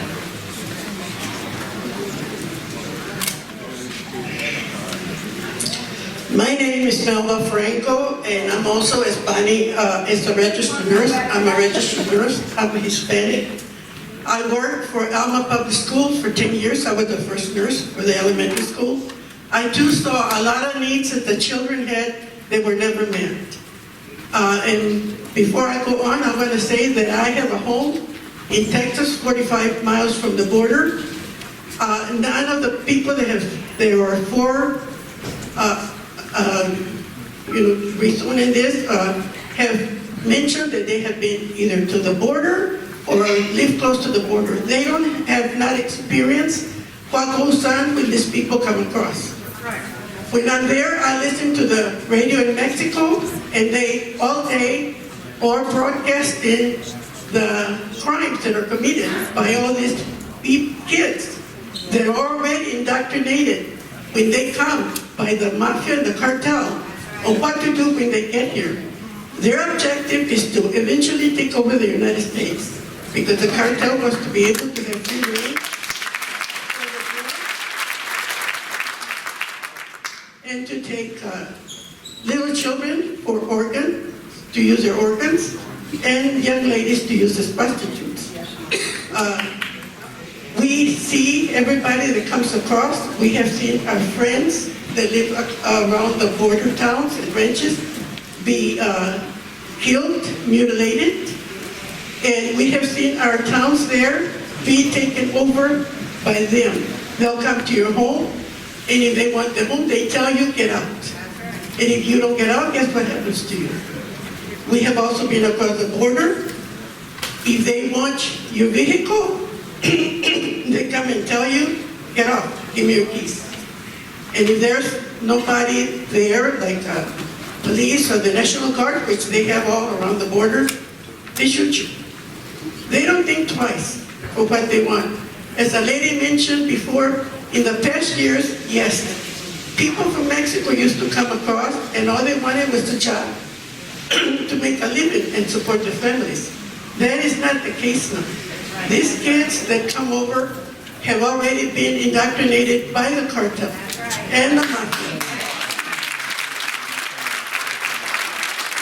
I have spoken firsthand with some of them across the border. They have, gotten away from them, and they have told me what they are taught and what their agenda is here. So a lot of people here are naive to all of this because they have worked with migrants, which I also did, and they think that they're the same. They are not. These kids are not from across the border. Mexico doesn't want them because they come in to commit a lot of crimes as soon as they get to Mexico. And they tell you what you want to hear. They'll do what you want them to do. As soon as they're out, they'll continue what they were brought here to do. And I'm telling you the truth, there's no reason to lie because I have seen it firsthand. And there's a great need here for the kids here to be taken care of. I saw it at school. Also, there's people here that are elderly, that are handicapped. I'm Hispanic, I'm elderly, I'm handicapped, I'm a widow. I have friends here that are want to help these kids. What about us senior citizens? Not one time has anybody come to my door and said, do you need any help? Is there anything that we can do for you?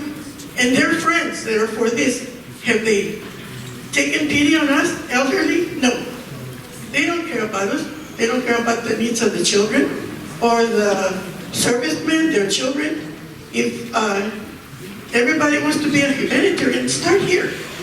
Start with the kids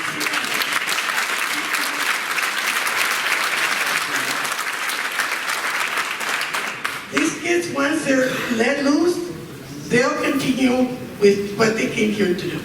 Nothing is going to change their mind. So, thank you very much for letting me speak.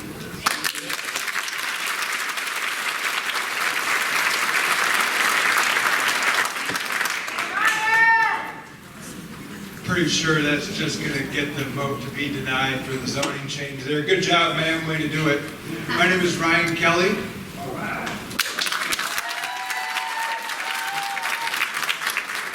I'm from Allendale, Michigan, and I'm on the Planning Commission there. So I'm in your seat in Allendale, Michigan. I'm also a candidate for Michigan Governor.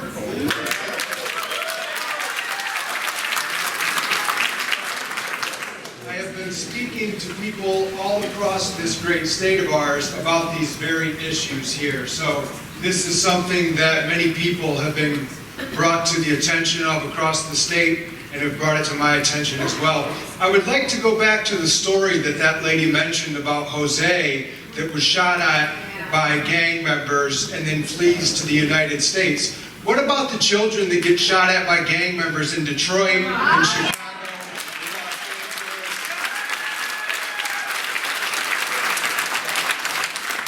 Why are we not putting Michigan first? Why are we thinking about going these other directions and ignoring our own citizens, just like that lady was up here just speaking about? I have spoke with multiple people talking about the disasters of our foster care system here in the state of Michigan. The adoption system in the state of Michigan is a disaster. We look at what happened in 2020, the mental health issues in our children is through the roof. I was asked a question the other day about how we're going to address children's suicides. I looked at that question and I thought, wow. To think that these are things we have to deal with, and we have people that are trying to ignore that and take care of illegal immigrants instead.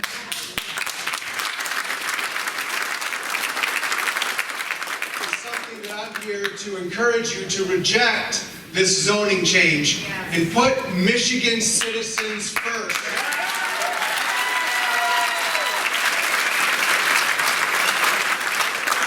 It is our responsibility moving forward to make sure that the mental health crisis that was created in 2020 with our children, our veterans, business owners, many other people right here in the state of Michigan, we take care of them first before we reach across the border to illegals that are undocumented. We don't know where they come from. The vetting that they're talking about, they don't know where these people come from. We have a hard enough time keeping track of the people here in this country, let alone someone that comes here illegally. That's right. This is something that I am going to continue to have discussions with across the state of Michigan with people. I aim to help find solutions. Part of that solution is taking that very facility and turning it into something that will help Michigan citizens and Michigan children. Yeah.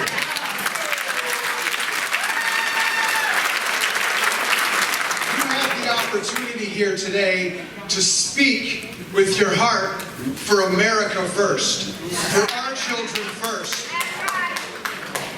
I encourage you to do that because you know, every single one of you, as well as everybody here, that we have a big problem in this state that needs to be taken care of. As you're presented with this opportunity to bring something to this town, make the right choice. Deny the zoning change, put Michigan first.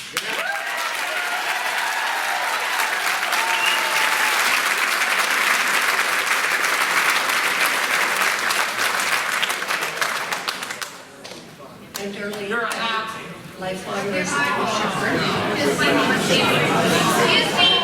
Excuse me. We have a speaker, so we're trying to hear her name. Thank you. I'm Darlene Petty. I'm a lifelong resident of Shepherd. I am very, very, very thankful to be born in the USA, so we have the freedom to talk tonight. I appreciate that, and I appreciate listening. And I very much appreciate the person who insisted we salute the flag first. That's what it should be. I will tell you, I don't pay too much attention to media. I have not read much of anything on Facebook. I don't get a newspaper. Therefore, I haven't been influenced by any of that. Just earlier today, I got a message from my cousin saying you were having this meeting tonight. And I'm like, I'm going because I do have the right to be here. And again, I appreciate you listening. I don't have any children in school anymore, but I have 11 grandchildren. And I think my questions are so basic, and I haven't heard a thing about them. Again, I haven't read any newspaper, I haven't read media, so maybe they've all been addressed. Please forgive me if you've already answered these questions. But a basic question is, children that come here for the next 45 days, school will start by then. What will happen to our schools? Will they go to our public schools? Will they be integrated into our public schools? Will our teachers be dealing with kids that don't know how to speak English? Will our students be integrated with kids that don't know our customs, don't understand the rules, and can't speak English? And I don't think that'd be very fair to our local kids. I haven't heard anything about schools tonight, and like I said, if that's already been addressed and you've already explained it, please forgive me, but I haven't heard the answer, and I would like to. The second thing is very, very simple. I have not heard the word COVID mentioned tonight. Again, please forgive me if you've already addressed that. It's been all over the newspaper. I haven't seen it. I don't pay much attention to media. I'm very grateful my cousin let me know about this meeting tonight. If I'd had more time, I would have invited more people, but I appreciate how many are here. And again, I appreciate you listening. The vetting process, I've heard that includes checking for parents, checking their ages, trying to medically assess their ages, all that different stuff. But I have not heard, are they vetted for COVID? We do not need more COVID coming to our community. And even though I don't live in Alma, Shepherd's pretty close. And I am not interested. And I highly, highly encourage you to leave the zoning as it is and don't give it another second thought. It is not valuable to me.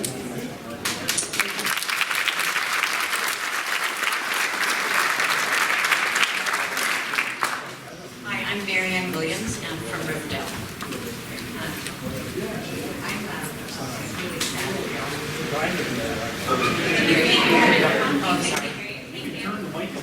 Yeah, sorry about that.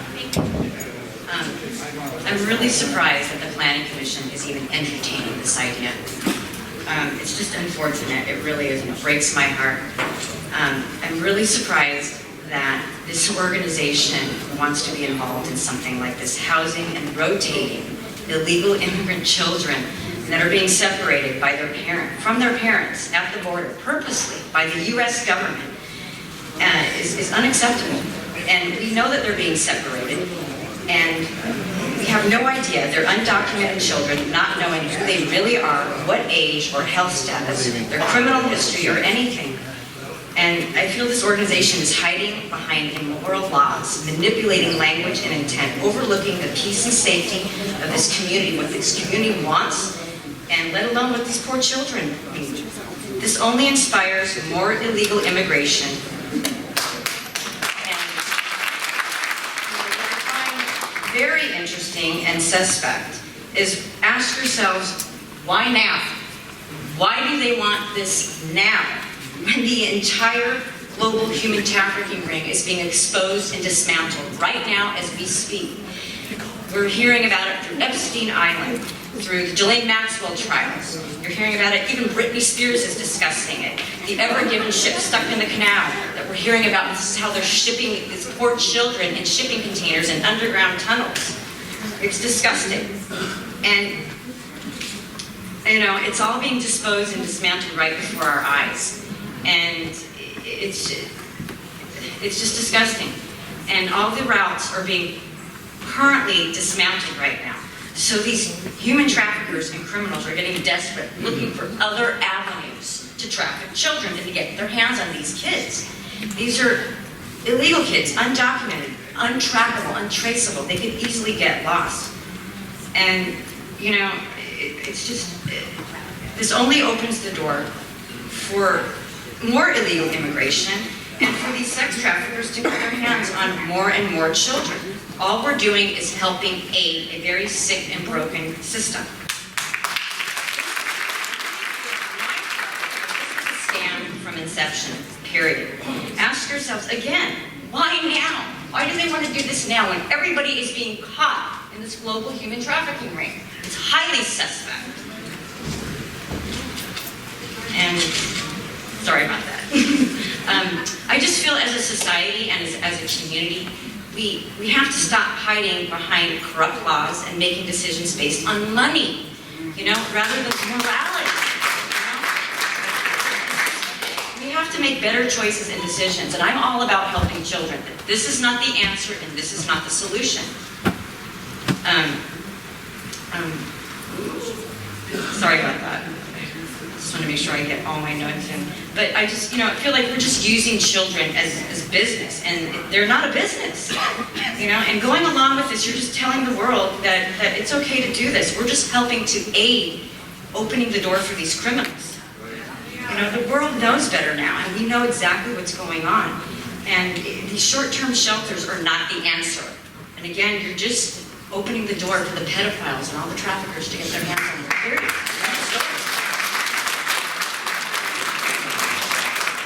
If the people are opposed to this, then it should be the will of the people, what the people want. This is not the solution.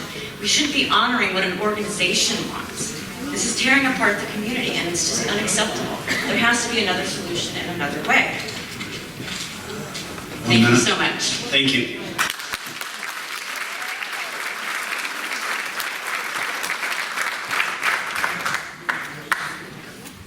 Hi, I'm Michael Selman from Alma.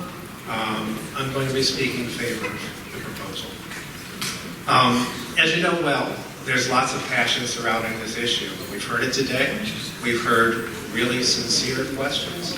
We've heard questions about government policy, about ethics, about a wide range of issues.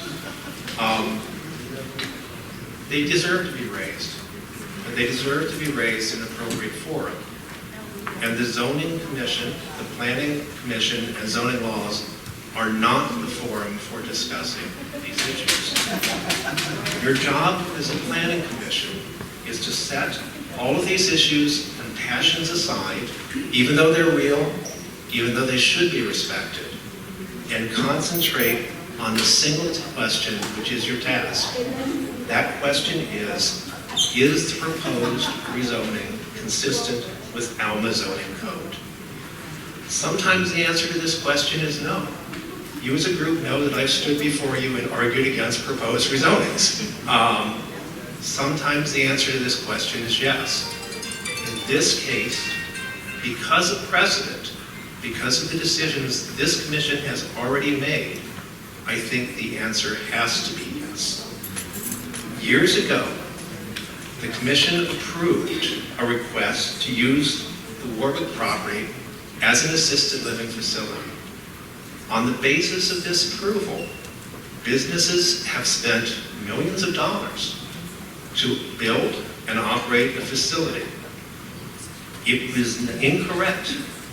To change those rules now would be to deprive the owners of the benefits of investment they made on the basis of a commitment that the city has already made. You know that zoning commission decisions are hard. You know that you're challenged to balance between two different property rights, and both property rights matter. The rights of the owner of the property and the rights of the neighbors. And they don't always agree. To protect the neighbor property's rights, the city has established a specific set of questions that you are supposed to be asking to determine whether or not this proposal should move forward. When you read the zoning request, what you will see is, again and again, the answer is, this has already been approved with the prior special use permit. The special land use plan, which was passed before, answers many of these questions. In particular, that special land use permit has already said that an assisted living community in Warwick is consistent with the neighborhood. It does not damage property values. This is obviously a different population, but it is a version of an assisted living community. The question before the committee is not, is this the use you would do? Is this the use I would propose? It's not certainly, is this the best use of the property? And it's certainly not, is the U.S. government rational?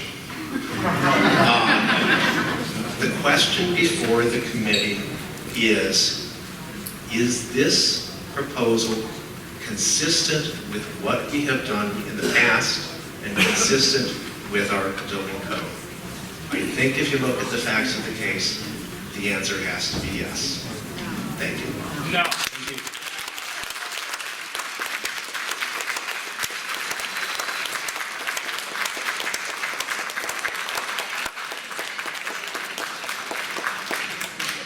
My name is Mindy Sargent Lentz, and I've lived and worked in the Alma community since September of 1984. I won't tell you how old I am, but I do dye my hair, okay? I did not grow up in Alma. I grew up in a safe community, which became a very, very unsafe community during my junior and senior high school years. I haven't been back to my hometown since 2014, so that's about 7 years.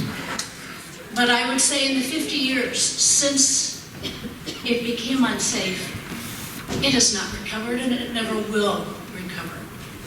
So that background of mine hopefully will inform what I'm about to say, in that I do not support the rezoning.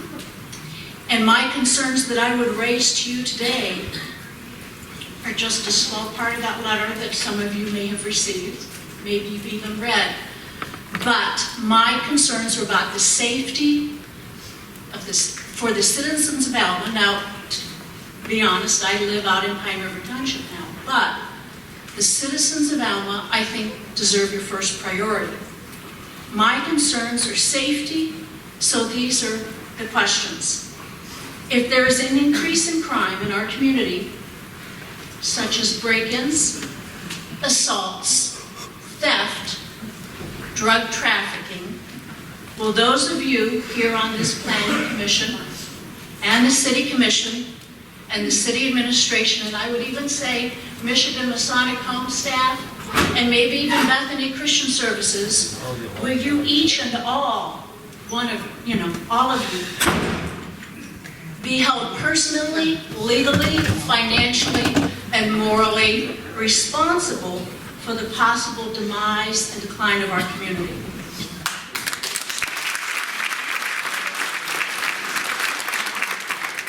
And if you're not willing to be responsible, then I don't believe you have the right to make that decision. Right.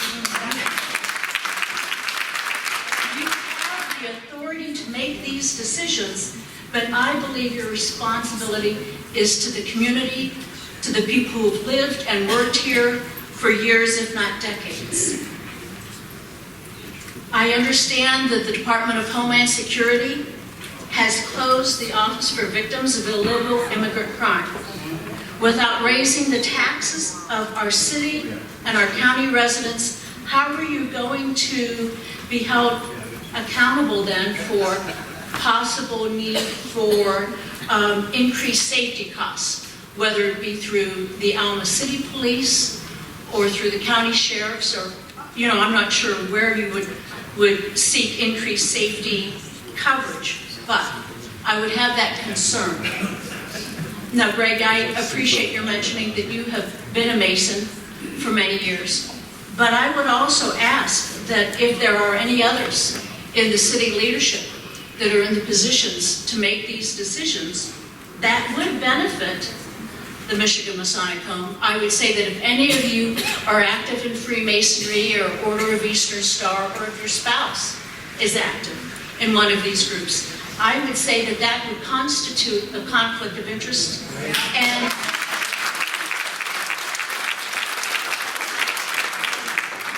And you may not be able to show impartiality in making these decisions. So I would say that you should excuse yourself from that decision-making process.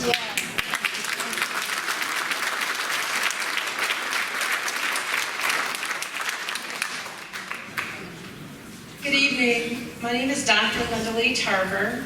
I hail from Lansing, Michigan, and I'm a former Michigan Civil Rights Commissioner, former Community Affairs Director with the Michigan Department of State, and I've worked in ministries across the state, especially in Detroit, to fight human trafficking, gang violence, and also providing services for those who are indeed undocumented, Christians living in the shadows. As a resident of Michigan, I ask the City of Alma and this commission to reject the proposal to rezone the nursing home facility to absorb these young men in the community who are here illegally and without legal presence.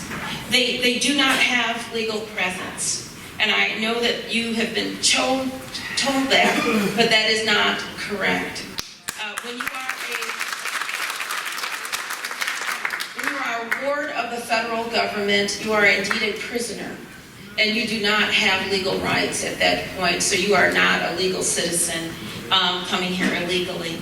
On June 7th of this year, a unanimous United States Supreme Court ruled that people living in the United States for humanitarian reasons are ineligible to apply to become permanent residents. All the justices, both the liberal and the conservative justices, approved that none of these children will ever have legal presence in the United States because they did not come here legally. That is what the United States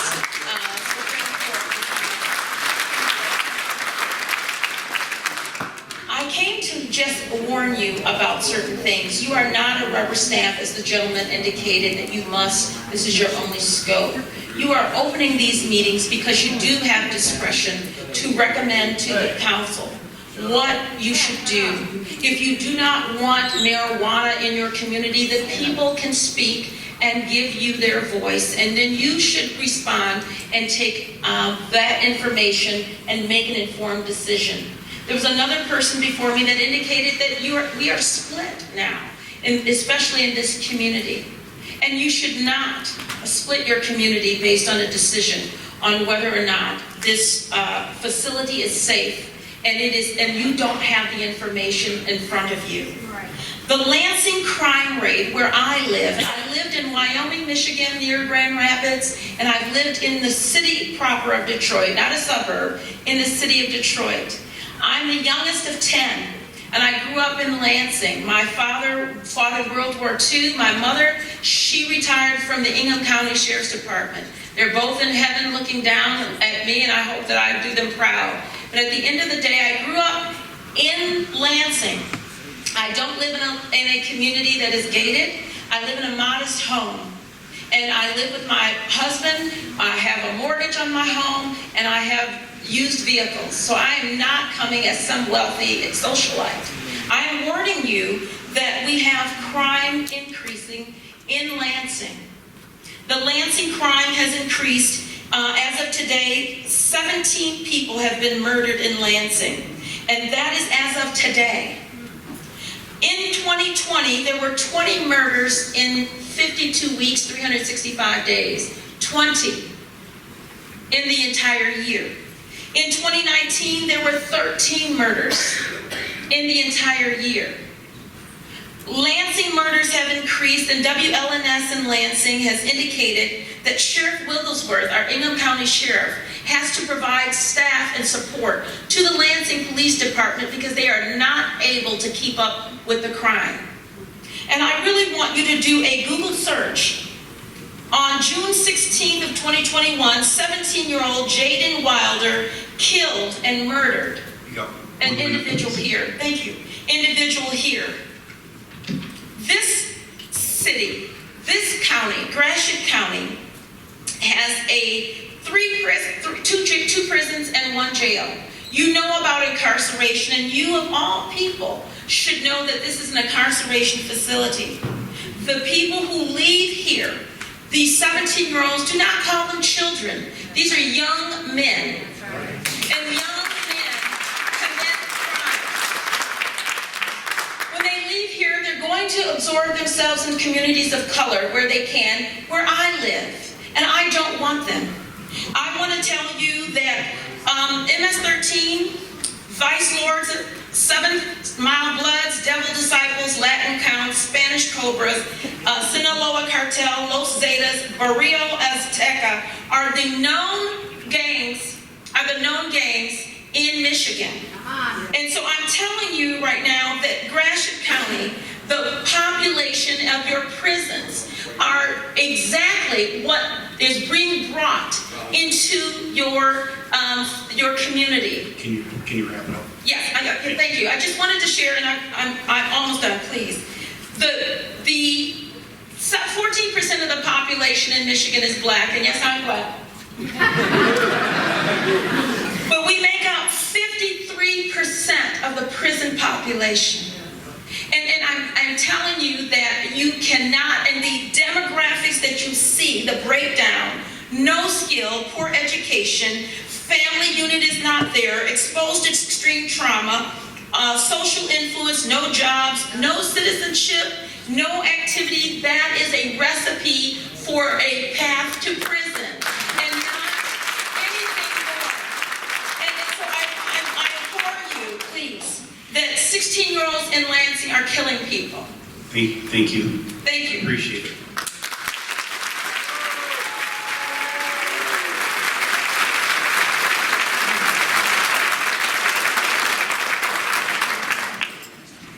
Well, I know most of you. For those of you I don't know, I'm Chuck Furtino. I'm old and retired. Some would say decrepit. I've lived in Alma for 30 years, although I don't now. And for most of those 30 years, I served as city attorney. So I know a little bit about how the Planning Commission works and what its role is. And I will address that in just a moment. I just want to comment on a couple of things that I've heard. Now, I want to assure you, I'm not running for anything. So I'm not here to do a cheap pandering job for votes.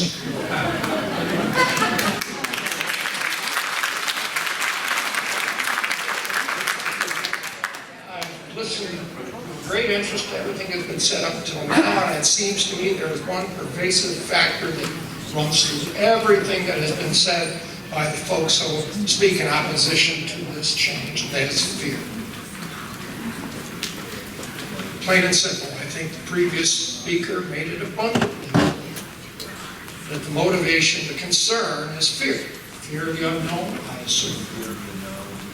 It had been my hope that we'd be beyond that. Beyond the Ku Klux Klan burning a cross in my grandparents' yard 90 years ago in downtown Alma. I thought, and I hoped those days were over. Those folks did that out of fear. They feared the Italians at that time. I don't know why, but I can guess that they were going to bring crime, the mafia, la Cosa Nostra. And in reality, they fled that very thing, and that's what brought them here to America, was fleeing that crime, fleeing that corruption, fleeing that power. You have the responsibility, as you already know, to review and to make findings under Section 381 of the zoning ordinance. There are 4 things that you need to address. The first, whether the requested zoning change is justified by a change in conditions since the original ordinance was adopted or by an error in the original ordinance. The original ordinance clearly never contemplated this precise type of R3 use. But I believe you are all aware that Michigan Common Law and the Zoning Enabling Act prohibit any municipality from saying you can't locate in our city if you are a legal use, so long as you comply with whatever regulations and requirements the Planning Commission and or the City Commission impose. Under Michigan law, a legal entity cannot be denied the ability to operate so long as they comply with your requirements. And you can impose whatever requirements you want in your conditional zoning agreement. You can address some of the concerns that folks have raised tonight in your conditional zoning agreement. The second requirement, the precedents and the possible effects of such precedents which might likely result from approval or denial of the petition. This is a unique situation. It's difficult for me to comprehend how it provides a precedent. This is a temporary situation. This will be for a short period of time, I assume. And I assume, Don, that folks are going to be quiet while the speaker is I was just going to turn the mic on. Let him speak, please.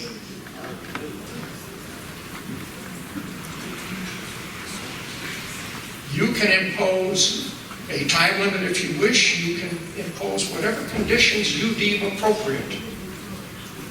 The third requirement, the ability of the city or other governmental agencies to provide any services, facilities, and/or programs that might be required. Many comments have been made about security and the ability of the city to deal with security issues. Matt addressed that in his questions to the Bethany folks. I think, at least it seemed to me, that your questions were answered, Matt. The more appropriate question, I should say, another appropriate question might be what happened at their other facility. And if I understand correctly, the only incident there was a child who wandered off looking for his family. That hardly seems to me to be a matter of great concern. Hey, Chuck, I'm going to give you just a little extra time because you were interrupted. Can you? I'm nearly done. I've only got one more. The last requirement under the ordinance is to consider the effect of approval on the adopted developmental policies of the city and other governmental units.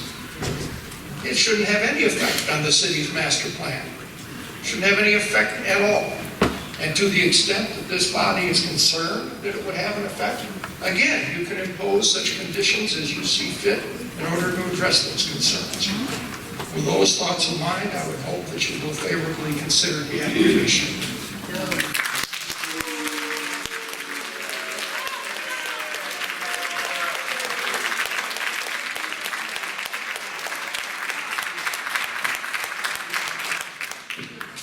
Good evening. Hi, Hi, my name is Holly Butcher, and first of all, I'd like to thank you all for hearing from all of us tonight.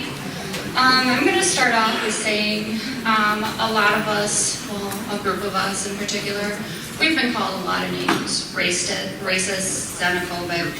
I am from Alma, yes. I reside in Alma, Michigan, not far from this facility, and I'm born and raised in Alma. We've been called a lot of names, racist, xenophobic, not very Christian that we've been called. So they've said we've been spreading falsehoods. So what I'd like to do is actually read from the Bethany Christian Services handbook. That way there's no doubt on where this information is coming from that I have. First, I'd like you all to know that it is titled Juvenile Sex Offender Residential Treatment. Bethany Christian Services is a juvenile sex offender residential treatment center. It is an open program dedicated to assisting youth in understanding and overcoming their sexual offense history. Staff has specific training in child sexual abuse and sexual offending issues. Therapy focuses on understanding the youth's sexual offending dynamics and promoting change to develop and maintain relationships. This is a residential treatment program by the state of Michigan and is fully accredited by the Council on Accreditation of Services for Families and Children. Bethany Services therapy services are specifically designed to help youth who have committed sexual offenses. It is important to remember that therapy is a long and difficult journey, and setbacks may occur along the way. Here they learn about the youth's sexual offense problem, his sexual offense cycle, his relapse prevention plan, and support needed in this plan, including community involvement. These youths, they are housed in units.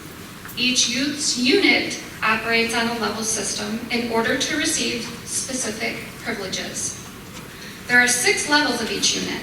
Daily activities on the resident's current level achievements include that each resident will begin on a level 1 and will progress through 6 levels on his success in meeting treatment goals and group therapy work. Higher levels offers increased privileges and expect a greater level of responsibility. After a short assessment period, he may attend a community church with other residents and staff. Occasionally, special outings are organized, such as work projects at a local city. Educational opportunities for these youths include being enrolled in school through the public school system. He does begin in an on-campus classroom at the beginning of his placement, but he can later be transferred to an off-campus school as he shows consistent progress in his treatment. This was another interesting note that I found in this handbook. A member of the treatment team at Bethany will take him to any court hearings he is required to attend. For youths who are required to participate in the Michigan Sex Offender Registry, Bethany personnel will routinely accompany residents to the police department to update and verify their address as required by law. Their discharge planning includes returning home with a parent, living with a relative, or living in a specialized group or foster care home, or a supervised independent living, meaning they would be moving to another treatment center, a locked treatment facility, or a juvenile detention center. Aftercare therapy is offered for 2 months to help support his transition back into the community. Reasons that a youth can be discharged from this program include a sexual reoffense, truancy from Bethany, persistent physical aggression towards others, or ongoing lack of motivation and progress. One of the statements at Bethany Services regarding strengthening older children in the juvenile system states, through the Juvenile Community Justice Program, older children with a criminal history are offered community-based prevention and treatment services, preparing them for a stronger future. So, why am I reading this? Because we are only being given surface level information. We are not really is and what they're bringing into our community. And I'd just like to offer a statistic. Studies have found that 70% of sex offenders were convicted of another crime or of another sex offense within 5 years. 21% within 10 years, and 21.4% were arrested for other violent offenses. So being unchristian, this is what has been a big to-do in our community. I'd just like to say that nowhere in the Bible does God nor Jesus tell us that when the devil comes knocking on our door, we must let him in.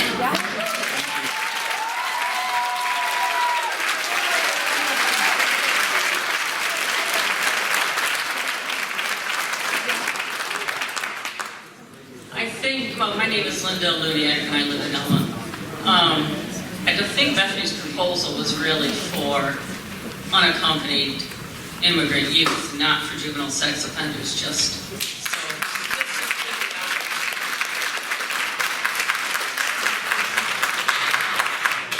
I'm actually here to read a letter from my daughter, who is an attorney in Louisiana. Dear Planning Commission, my name is Meredith Lunia. I am an attorney, and I currently represent mostly young Central American asylum seekers detained in federal detention centers in the South. I've worked with refugees, including children, detained in Texas, Louisiana, and up and down the U.S.-Mexico border.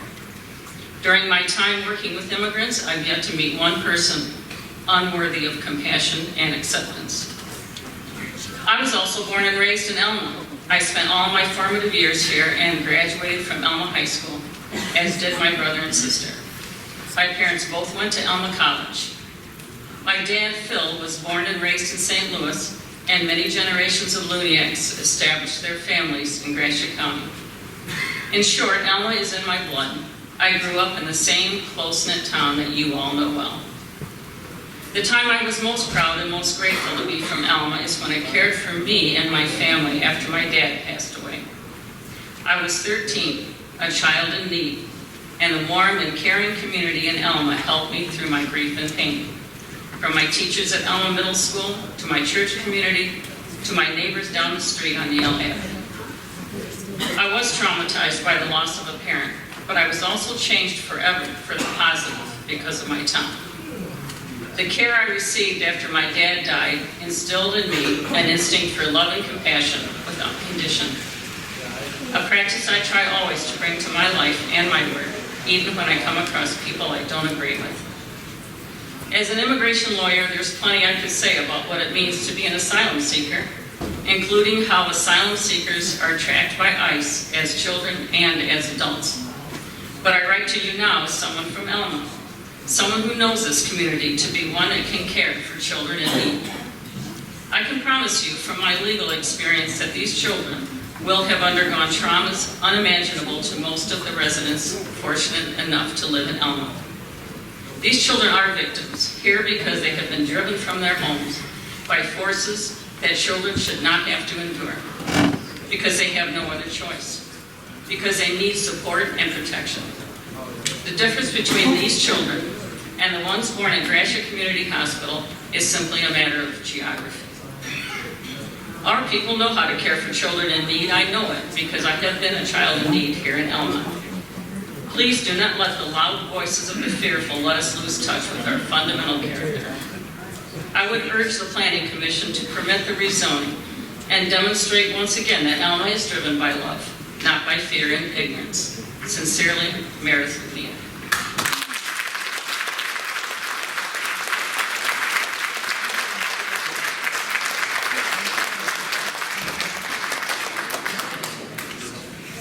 Hi, my name is Yvette Franco-Clark, and I just want to say thank you very much for opening up this meeting for everybody to come in and give their points of view and their feelings on the whole matter, as this is going to affect the whole city of Alma and possibly Gratiot County, so this is something serious we need to pay attention to. I also want to say that for the residents who express their thoughts and feelings on this issue and to be told that it's all based out of fear is to say that our feelings don't even matter. We are U.S. Gratiot tax-paying citizens and we have a right to our feelings as well as those that say we are fearful. This is not the case. And with that said, I want to list some facts here. This microphone is giving me a problem. Okay, so this is all based on some research that we have collected. This is not based out of fear information. Once released into the interior of the United States, with few exceptions, the unaccompanied children will generally remain in the country. I'm going to say unaccompanied children as UACs just to shorten it up. The UACs frequently abscond and fail to appear for their removal hearings before an immigration judge, with 66% of all removal orders for UACs from fiscal year 2015 to 2017 resulting from a UAC's failure to appear for a hearing. Only 3.5% of unaccompanied minors apprehended are eventually removed from the United States. Over 100,000 UACs were released into the interior from fiscal year 2016 to today. The 100,000 plus UACs who were released are in addition to the more than 167,000 family units. Alien children who are accompanied by an adult claiming to be a relative or guardian that were apprehended by U.S. Customs and Border Protection from fiscal year 2016 to date.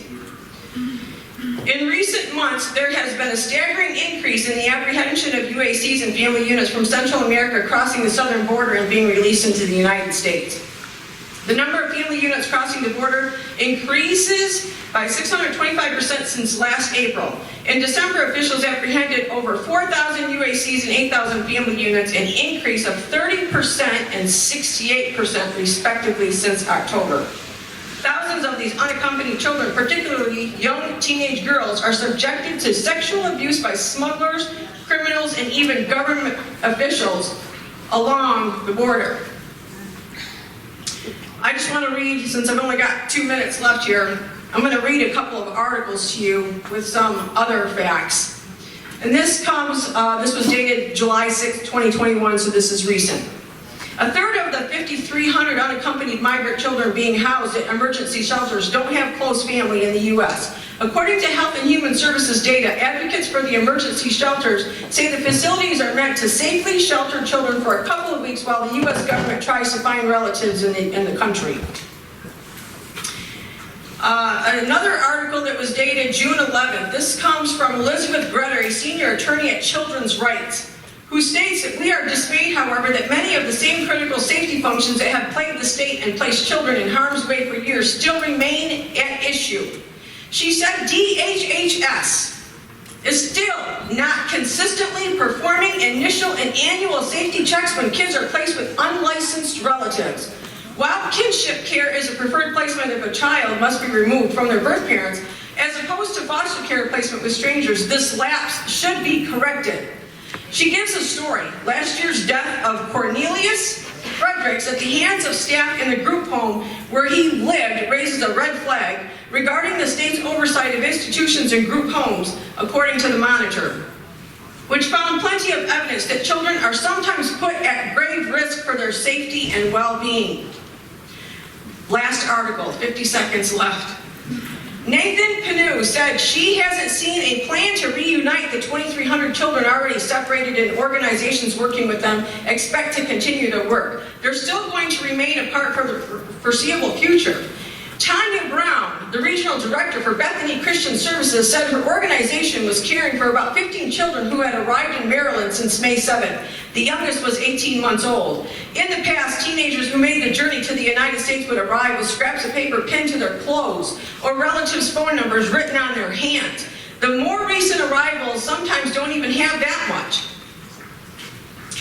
One last thing that's really important I want to give, and then I'll be done. 6 seconds, okay. While children don't face criminal charges like their parents, they are still subject to deportation. Nathan Panu's group is working to explain their legal rights and get them lawyers. That would normally involve interviewing relatives and gathering information that might form the basis of an asylum claim, but the lawyers are discovering the children who have been separated from their parents don't know why they fled their homes.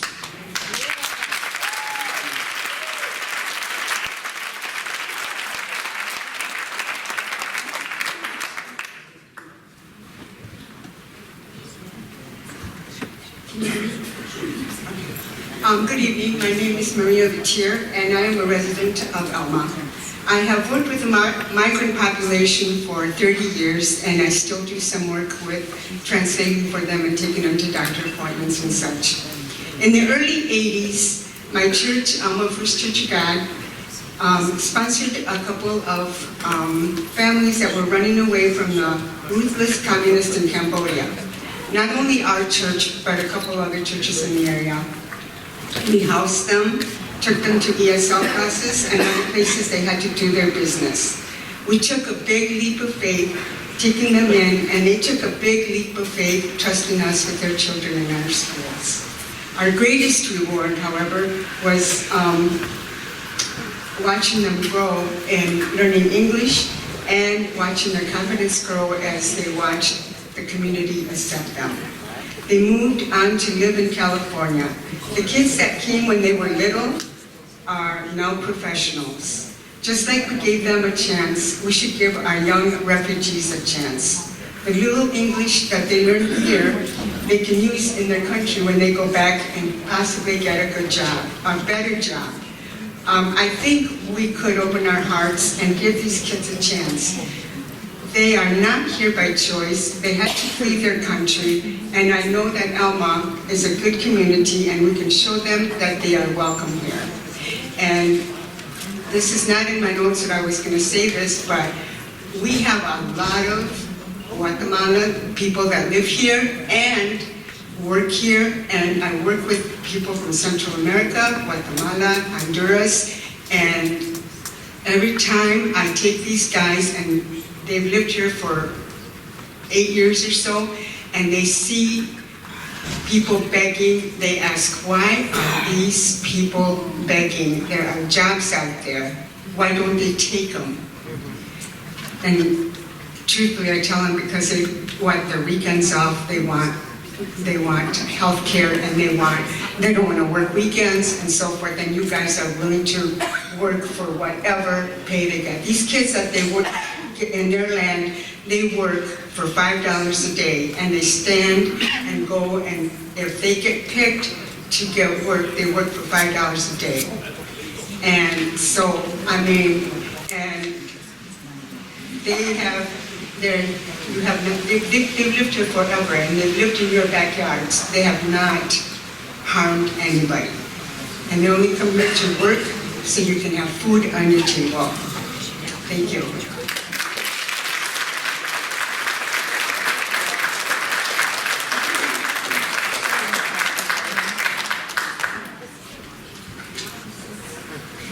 Hi, my name is Christy Hutcherson, and I'm the founder of Women Fighting for America.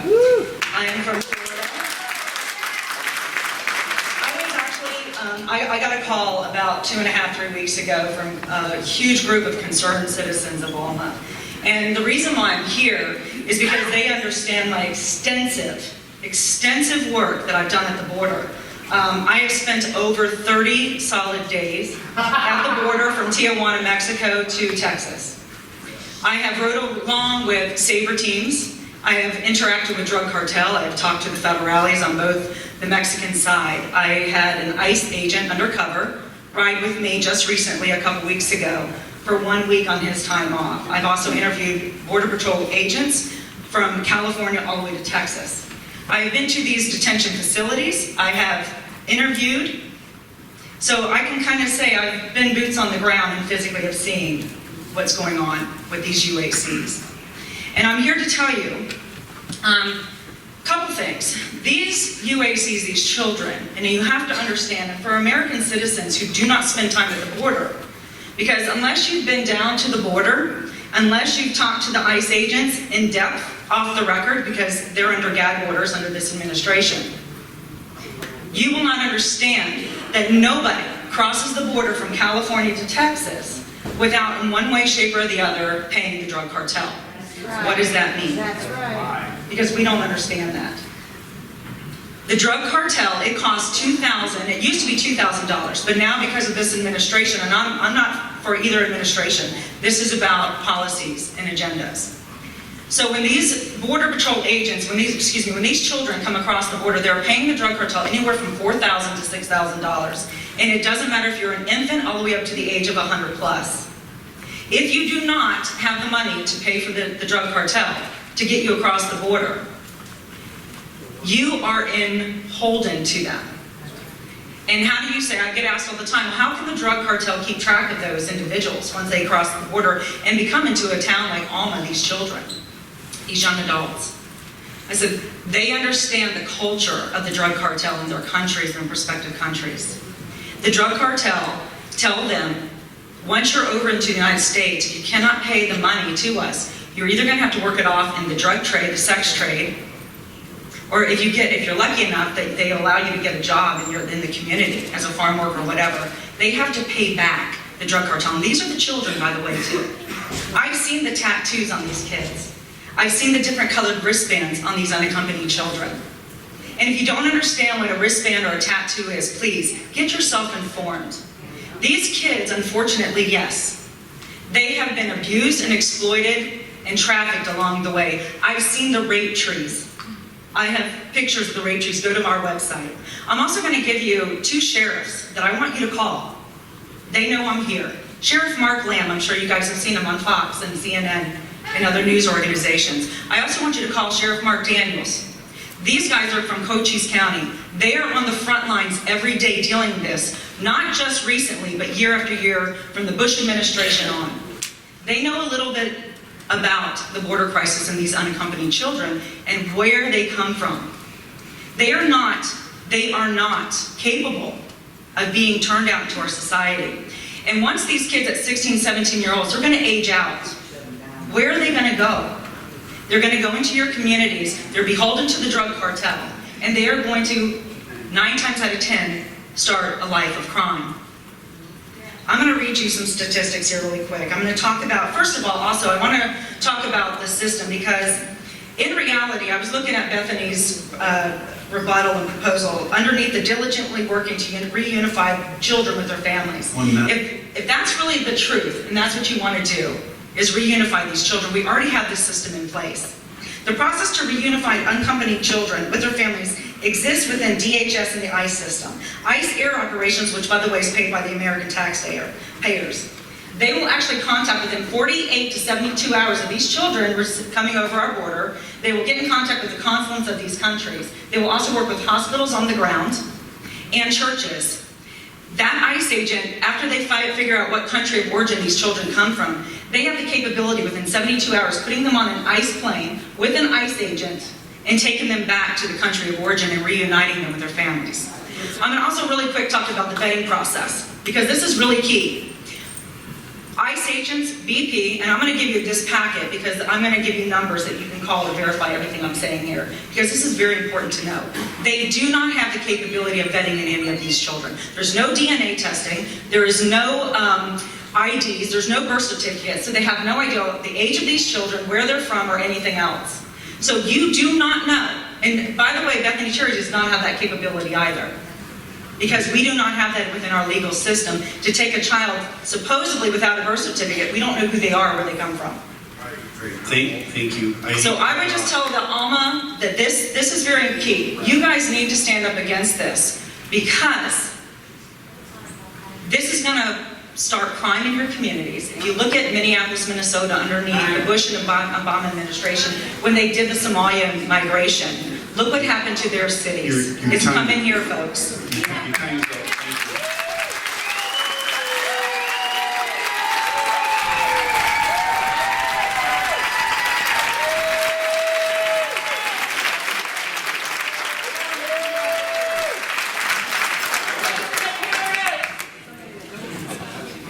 Good evening, my name is Nancy Gallagher. I have been a resident of this community for 50 plus years. Can you start over again, please? Can we have silence? Stand right there with the check. Excuse me, sir.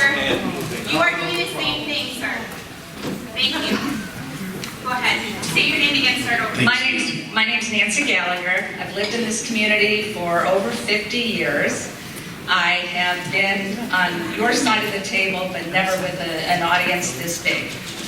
I served on the City Commission and the Planning Commission about 12 years, and have been served on the boards of Alma College, the hospital, and the Michigan Masonic Pathways.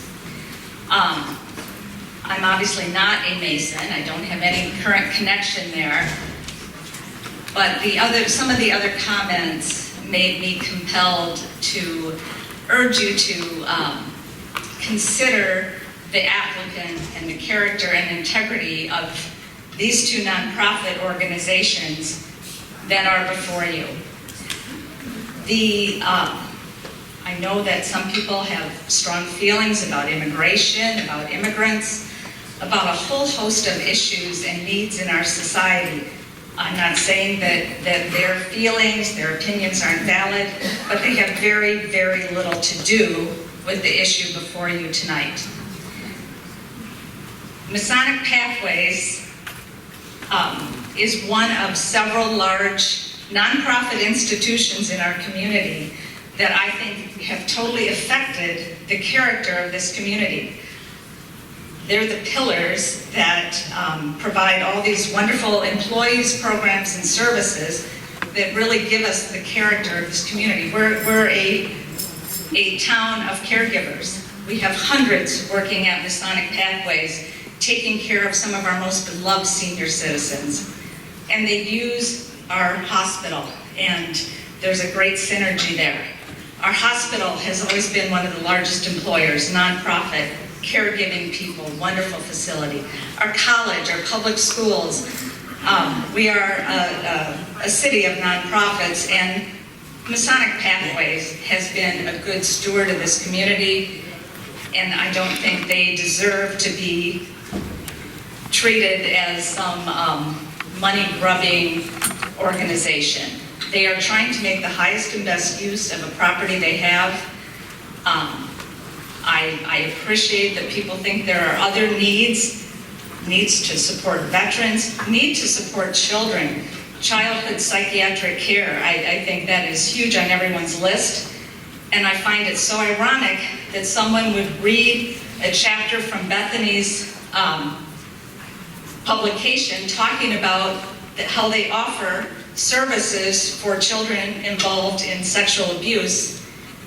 If we had a child psychiatric center dealing with traumatized children, many, many, many of them would be victims and perpetrators of child sexual abuse. Those are the kids we'd be treating. That is not what's proposed for this facility. But I agree, we do need to care for all these other needs, but we can do both. I think that we will hurt our chances as a community to provide other services if we don't approve this rezoning.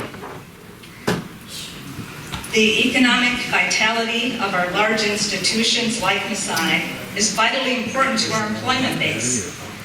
We're going to add 50 jobs. If we don't do this, and Masonic doesn't have another ready tenant, they may have to cut more people. There are, if we want to, I expect from this group here, they're going to be contacting other nonprofits and trying to find someone to address some of the needs for children and veterans and some of the things that we've heard. I don't know any other large nonprofit that's going to want to take this chance if they're know that they're going to not be subject to the rule of law in our zoning ordinances, but to emotional changes from these people. I would ask you one thing. We don't have to speculate about what would happen. Bethany is highly involved in Grand Rapids. It's only 80 miles away. I would urge you to look at two things. One is the schools. My sisters worked at Kentwood High School for 20 years. They have 20% of their student body in the high school is refugee or immigrant, over 400 refugee. And that has made it a really thriving and vital school. The other thing I'd like you to look at, there's a study, if you go to Grand Rapids Chamber Refugee Impact, there's an important economic study that the refugee population in Grand Rapids is now about 8% because of the concerted effort of groups like Bethany and other churches to provide assistance. It's had a hugely positive impact on Grand Rapids. None of these things that you're hearing tonight about crime and terrible economic impact, it's been just the opposite. So they are 20,000 housing units short in Grand Rapids, and And a lot of it's because of the vibrant refugee and immigrant communities that are there. So I appreciate that people are fearful. I appreciate they have concerns. But we don't have to speculate, because Bethany has a track record. They are a highly well-regarded institution, and they deserve your support. Thank you. Thanks, Steve.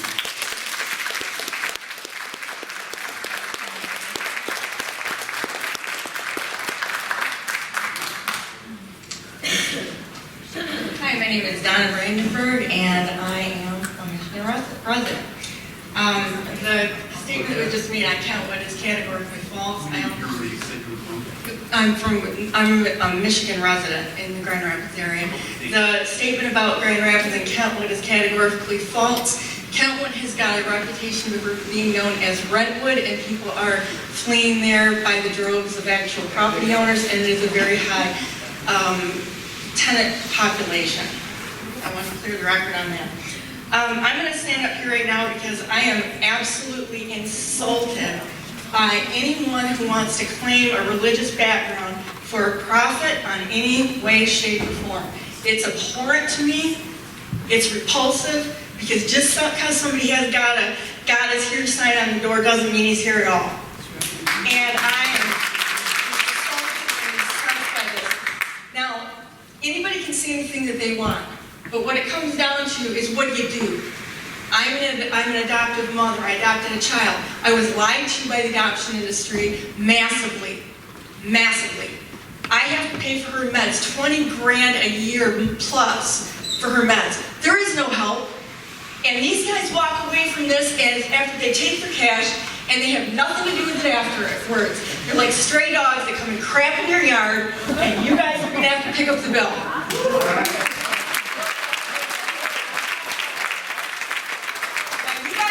Have one job to do, and that is to protect the citizens of your community. You have no obligation, and I'm a business owner. I'm successful, and I don't want to hear any petty things from anybody else. I got a black kid. I've been spit on. I've been told that I'd give you a loan if you were a guy, and I could give a crap. This is not identity politics, and I still am very, very, very successful, because I don't need anybody's pity vote. And it's abhorrent to me. So let's go back and look at this as a business owner, because all of this feeling stuff is like a child making a case in front of somebody who has no right to make the case if they can't do it like an adult with actual facts. And I'm going to tell you, your one job is to support these wonderful people who are bright, and their kids. I care about all kids, but I care about them too. I have biological kids and adoptive kids. I don't see the difference. But I think there's a lot of people here that do. And it's not necessarily from the residents here, because they're not making money off of it. All right? So anyhow, I'm not a CPA, but I am a business person in some very large industries. Pretty much seen it all, not it all. And I'm not a good person for putting up the bullshit, and that's what I'm seeing. Amen.